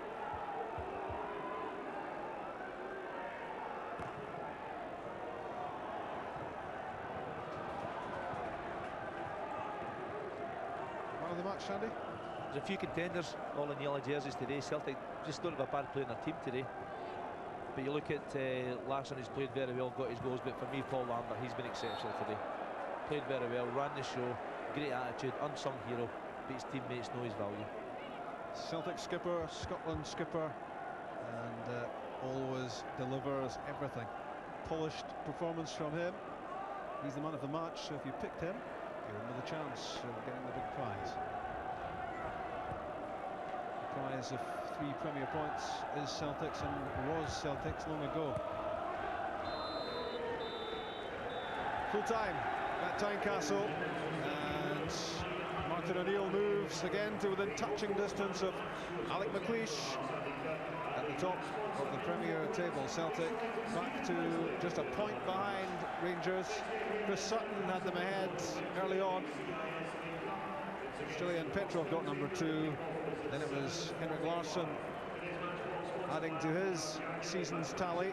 2 goals for him before half-time, made it 17. He's shaking his head because he reckoned he should have scored a hat-trick. He had chances too, good chances to make it yet another hat-trick, and Paul Lambert in the end holding off the competition to get the man of the match award. It's an afternoon that Hearts will want to forget.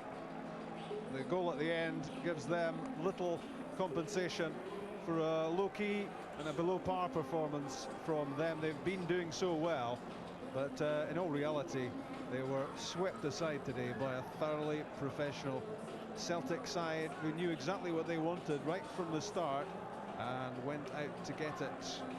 The opening couple of goals from a Hearts point of view came along too easily for the defending champions, but Celtic, when you give them a start, are hardly likely to hold back on adding to their superiority. 4-1 it finished. Here's Paul Lambert.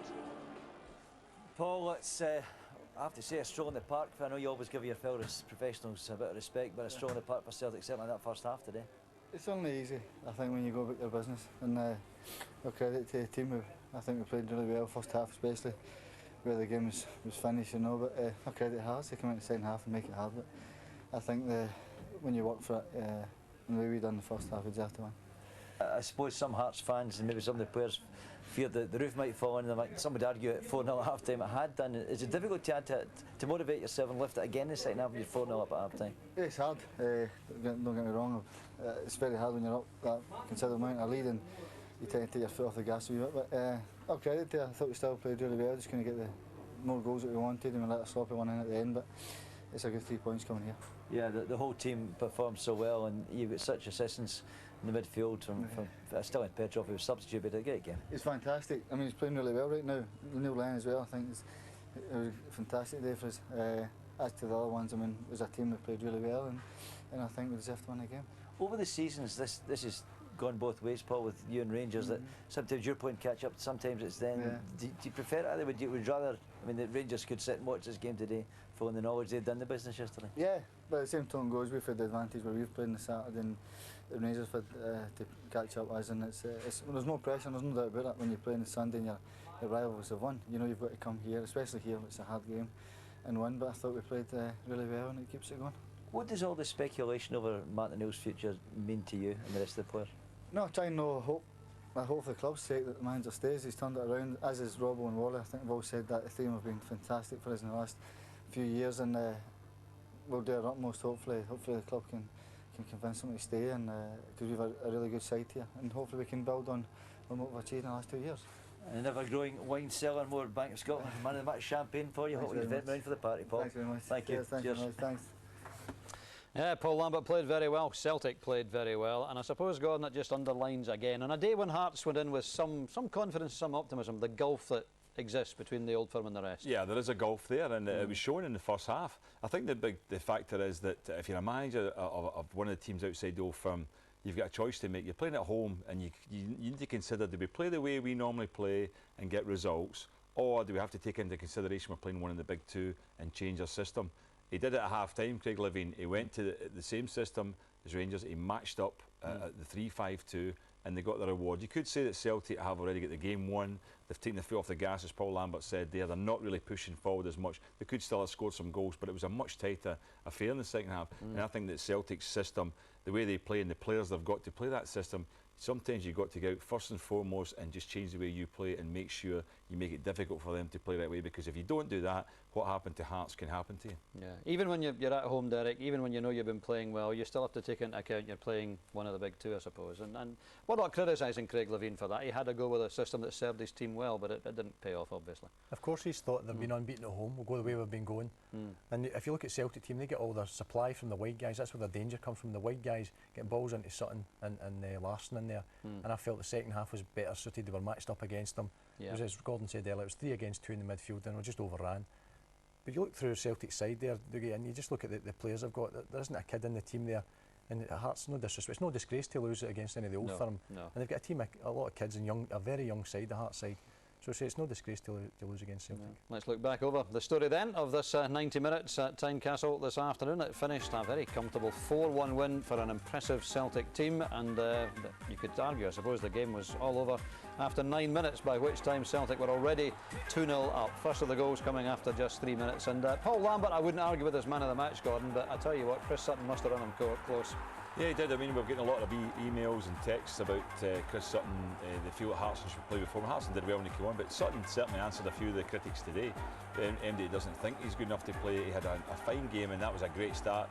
He does really well to control it. He turns his marker and gets a shot in, and he puts him 1-0 up, and that was a reward for the way Celtic started the game, which was very powerful. Here's Sutton again getting involved in the second goal. He led the line brilliantly all day, and all Celtic's success in the last couple of years, 2.5 years he's been there, I think, he epitomises it, Sutton there. The way he leads the line, his aggression, the way they started the game all came from him, just leading the line brilliantly. Yeah. Interesting too, talking about the texts and emails, one or two coming through now saying that Sutton and Larsson, reminiscent of Sutton and Shearer in the golden days at Blackburn Rovers when they won the Premiership. They really are a wonderful partnership for Celtic. Yeah, a good partnership. I personally, like some of the Celtic fans that texted and emailed in, like Hartson better. I think Hartson is a better striker than Sutton, believe it or not, but I mean, you can't deny the job that Sutton's done over time. This was a good free kick from Valois. He's a skillful player. Didn't get enough in the game, I don't think, today. I think he found it very hard to get going, but he provided a bit of action for Hearts there. That was one of the few Hearts chances in the game, and certainly in the first half. And then the third goal came along, Once again, Sutton involved and Larsson on the spot, Derek. Yeah, how many times do you see that? There's the ball comes back out and it's always the forward that reacts before the defender. And I've played in games myself and the forward always seem to react quicker than you. Maybe it's just their instinct, they're going for goal. This is just a simple tap in for them, isn't it? And that, of course, made it 3-0 with just 36 minutes gone. Took Larsson on to 16 goals for the season. Yeah, it was a minute after he'd missed a very, very good chance. He missed a few today. I mean, he could have, I suppose, had 4 or 5 goals today. 5, I reckon. Yeah. This was probably offside, but having said that, still a terrific finish. I would agree it was offside there, and Schmasley offside. But the finish with outside the right foot, fantastic. It's not an easy technique to do that there, and he just waits his time, lifts it over the keeper. Yeah. Makes the keeper go down and The lift thing it about over. being a top striker is you don't score all the chances you get. No. You know, if you did, you finish your career like Pelé with 1,000 goals. But I mean, Henrik Larsson. And a team like Celtic, Gordon. A team like Celtic creates so many chances that they're going to get goals and they're going to miss some as well. It's Rangers as well. Rangers create so many chances against other teams. That was Sutton providing again there. Actually, a great ball with his left foot. And Henrik Larsson, I'm sure he feels he should have headed that there. If he'd headed that, that'd have been a goal. Yeah, it's got slightly off balance. This was the consolation goal, and it was only a consolation. Good free kick by Valwag, good finish by Gary Wales, but meant really very little in the end, did it? Yeah, I hate to mention this. I think it was John Hartson that was actually marking him, so he'll get blamed for that. It's took a slight deflection off Paul Lambert's back there, which maybe took it off the line of Bobo Baldo's head. Yeah. Consolation goal for him. Yeah.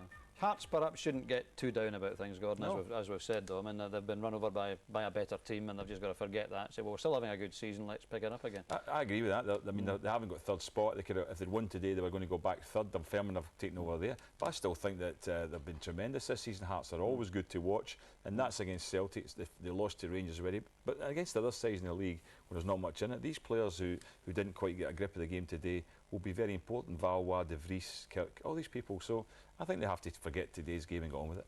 Yeah, they are still certainly battling for third place, which I suppose the most realistic ambition for the rest of the teams in the Bank of Scotland Premier League. The only statistic that really matters today is the 4-1 final score, but let's fill in a few more of the details. Possession, Celtic 55%. They had 11 shots in goal against Hearts 7. 6 of those were on target. Fouls committed, well, not much in it. Celtic actually committed a few more. Hearts had more corners, 7-3. Don't know what that proves. Celtic caught offside more often, and just 1 yellow card each in the match. 1 point in it again at the top of the table between Celtic and Rangers. It just really means that the Old Firm matches, as ever, will be the most significant matches of this Scottish season. But Martin O'Neill, I'm sure, was delighted with the way his team played today. Here he is talking to Chick. Martin, is that as good a first 45 minutes as Celtic have produced all season? No, I think that we've had a number of those. It was, I thought it was scintillating stuff. They played magnificently. We got off to a great start. We were up for the game because it was important. A big game here at Tynecastle. They're always difficult, and it was important that we started well in the game, and that we did. There was a lot of people who suspected that Hearts could have given you a run for your money today. They didn't really, did they? Yeah, myself included. I thought it was going to be a difficult game, and we needed to be right from the start. We needed not to allow them into the game. Obviously got off to a magnificent start. Great goal by Chris Sutton, and we were 2-0 up with Stilian Petrov very quickly. It gives you a head start, but even then, we get some difficult moments for us. But I thought obviously like to get the third goal. It was great for us, and we end up scoring 4 in the first half. Second half was one of those, I think, where you just take job feet done. off. Yeah, job done. I suppose. Yeah. You get 4 goals, you have a clean sheet, and yet for me, the midfield today, Lambert was named man of the match by our commentary team, but Petrov as well winning. The midfield did it for me today. Yeah, they've been very good. I thought that it's hard to pick anybody out of the side. I thought we were terrific all round.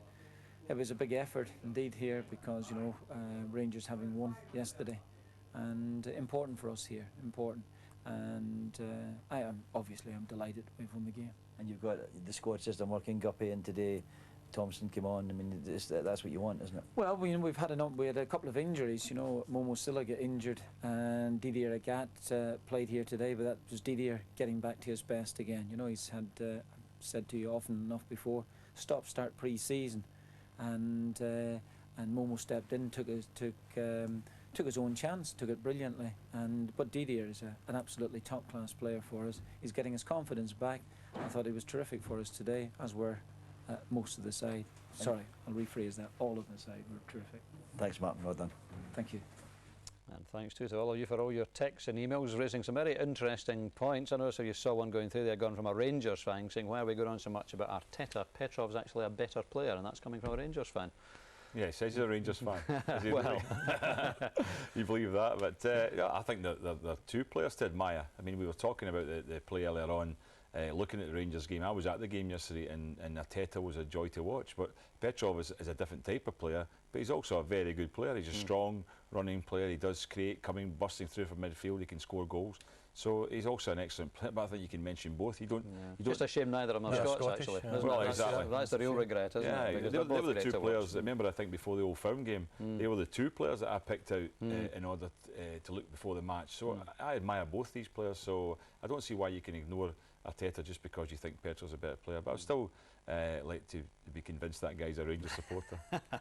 He's actually a Queen of the South supporter, and they incidentally are 2-0 up in the Challenge Cup final. Another text there coming through, Derek, saying, I suppose underlining that the great benefits Celtic have in the quality of their squad. There's David Fernandes, who Livingston are arguably missing more than anyone else this season, not really getting a sniff. Incredible. So we said before the game, the amount of people that are on the bench, or not on the bench, are in that squad, that could start another whole team, could do really well in the SPL. Just incredible, a guy of his talent can get into the game, into the team, but they're so strong at the moment, Celtic, that where do you, as the guy said, who do you drop? Who do you drop to play there? Difficult one for a manager, because at the end of the day, players want to play in the first team, and a Fernandes or a Hartson or whoever else is going to say, well, I know the team's going well, but if I can't get a game, I'm off. And that's a difficult one for Martin, I suppose, in the fullness of time, isn't it? Without doubt. You know, John Hartson's a great professional, and he's a great goal scorer. He's done really well for Wales recently. As a professional football player, you want to play every week. You work Monday to Friday, and you want to play on a Saturday or midweek. You want to play, and it can be frustrating if you're not. Yeah, at the moment though, everything going well for Celtic. 4-1 win this afternoon. Back with more on this match in a moment, but let's take you back to yesterday's two remaining Bank of Scotland Premier League matches. There were plenty of entertainment for the fans, both at Dundee United and at Kilmarnock.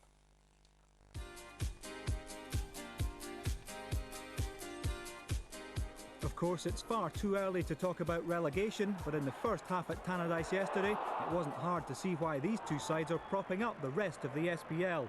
Occasionally inspirational, Charlie Miller did his best to lift the standard of play in a dire opening 45, but just couldn't beat the crossbar. But just when we were praying for the interval to put us out of our misery, the home side conjured up a splendid first goal. Expertly finished by Derek Lilly.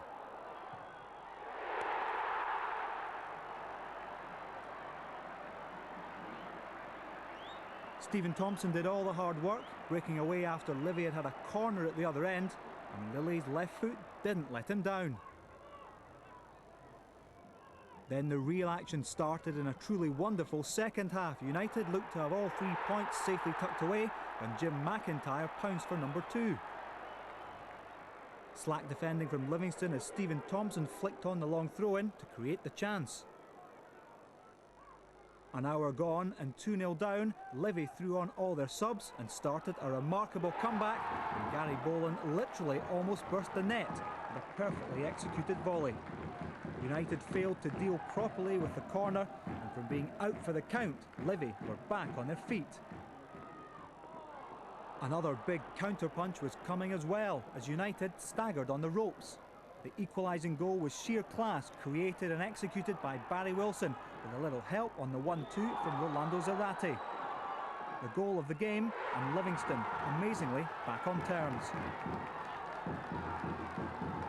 United had spurned other chances to go further ahead, with young Stephen O'Donnell hitting a post, but there was no sympathy from Wilson as Livy roared back. The Lions were hungry for more and could smell United blood, and their incredible 10-minute purple patch was completed with a winning goal. David Bingham's cross, perfect for Eugene Daddy. Daddy's waited a long time to break his scoring duck for Livingston, but his timing was perfect yesterday afternoon to help his side move off the bottom of the table. United were simply stunned by the turn of events, as they should have been home and hosed long since. Their luck summed up in injury time when Scotland striker Stephen Thompson just failed to rescue a point for his caretaker manager. For 70 minutes we did very well, 2-0 up and looking as if to make it 3 and possibly 4. And obviously once Livingston got back into the game, then the nerves started to jangle, and it showed in the end that you know, Livingston won 3-2, and really to lose 3 goals in the last 20 minutes is disappointing to say the least. All credit to everyone. It wasn't just about the people that come on, it was about the 11 guys that stuck by it and pushed forward and worked really hard. And you know, even at 2-0, it shows that there's always a light at the end of the tunnel if you keep believing in what you're good at.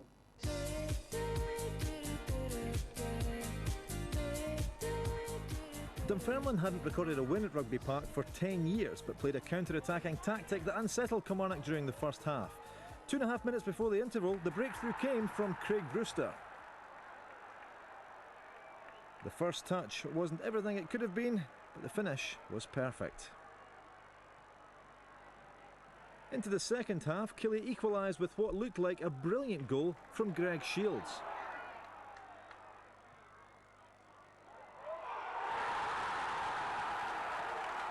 Now see if you can register some surprise on Greg's face, because what looked like precision was in fact a sliced cross that caught everyone out, especially Rutenbeek. While the Dunfermline keeper was doing a David Seaman at one end, Gordon Marshall showed at his very best Bruce Lee at the other. Gary Dempsey on the receiving end, and referee Ian Fife decided that a yellow card was worthy punishment. Marshall could consider himself fortunate to remain on the park, a fact not lost on Jim Jeffries. That was quickly forgotten though when he pulled off a remarkable save from Lee Bullen's penalty.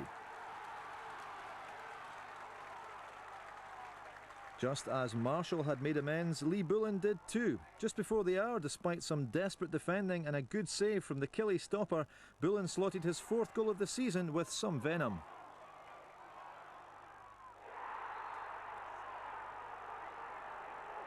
Gary Dempsey denied by Marshall's leg, and it couldn't have fallen better for Lee Bullen. 2-1. Jim Jeffries brought on Chris Boyd for Gary McSwiggan in an attempt to salvage something from the match, and within 3 minutes it was all square. Boyd reacted first when Jose Kotongo's header was flicked in his direction, and a share of the points was probably the fairest result. Final score: Kilmarnock 2, Dunfermline 2. It's a hard place to come to, and there's a lot of disappointed faces in there. You know, so it's as I keep saying every week, it's, you know, it shows how far we're coming. If you come to Rugby Park and we're disappointed, only getting a draw. Talk me through Greg Shields' goal. You know, we're just going to give him stick for getting it in. It was a poor, probably meant for a cross if Greg was right. But I think he's in there saying he meant it for the top corner. It went in the bottom corner. No, it was one of the three. I mean, the goalie's coming out for a cross and suddenly swerving the ball, and you know, I mean, obviously Greg's hit it quite hard, so it swerved and caught the goalkeeper out. So it was a freak goal. Is that enough to stop it being goal of the month, I wonder? There's the Bank of Scotland Premier League after today's match. Rangers 1 point clear of Celtic after that 4-1 win. Dunfermline in 3rd place after their point at Rugby Park. And of course next week our live match is at East End Park. It's Dunfermline against Celtic, 3rd against 2nd in the table. Down at the bottom, Dundee United at the foot of the table now after losing 3-2 to Livingston. Thistle 2nd bottom, Livy move up to 10th. And I wonder, Derek, whether that's a very, very significant 3 points for Livingston yesterday. I think so. Gets them off the bottom of the table, obviously, give them a wee lift in confidence. So a lot of good players there, and obviously what they did last season, everybody's expecting them to do the same again. We were hoping for a draw there in Thistles. I'm sure. Yeah. But the next few weeks there's some interesting games coming up. We go up to Tannadice next week, then we get Motherwell and Livingston. So all these teams are playing each other in the next few weeks. So we're very interesting at the bottom. Picture might look a bit different. From Paul Hegarty's point of view and from United's point of view, that's a really sore one. 2-0 up when you need the points. A major disappointment to Paul Hegarty. You think about it, I mean, there's meant to be a lot of candidates for the job that are in for it, but he's got the opportunity himself, Paul Hegarty, to make the job his own, and what he needs is results. And when they're 2-0 up, you'd expect they would win from that position, being at home. Livingston not having the best of seasons, but that might just be a turning point for Livingston, getting the points there. But Dundee United will be really disappointed with that, because it was an opportunity for them as well to draw themselves away from the bottom of the table. And as I said, Paul Hegarty, you know, feel sorry for him. He, at one stage in that game, he's probably sitting there thinking, this is a good start for me. I can get a win in here, and then, you know, winnable games coming up as well. But a big disappointment. Yeah, Barry Wilson's goal, certainly one of the best we've seen all season. Actually started it and finished it. Great run from midfield, wasn't it? A cracking goal. He's been playing well so far this season, and he scored a fantastic goal in the UEFA Cup tie as well against Sturm Graz. It was disallowed. It was a sensational goal. So he's always been capable of scoring, Barry Wilson, and you know, bursting through there. It was a good little 1-2. and it was a good at a stage of the game when you're behind and everything. It's a great solo effort to go and score like that. So all credit to Livingston for coming back in that game. Yeah, and as we saw, I think, from yesterday's matches, and in fact virtually all of them, Derek, there's not a whole lot between the other 10 clubs in the league, really, is there? Exactly. I think out with the Old Firm, everybody's well capable of beating each other. I think, going back to the Hearts game, managers look at the fixtures and they see the Old Firm. I don't think they think, right, we're going to get points there. I think it's a bonus for them if they get any kind of points off the Old Firm and they say, right, let's see what we can do against the other teams, because they're very, very close to teams. Yeah, we'd love to hear from Craig Levein, but as you might expect, the dressing room door at Tynecastle is locked and Craig hasn't yet emerged.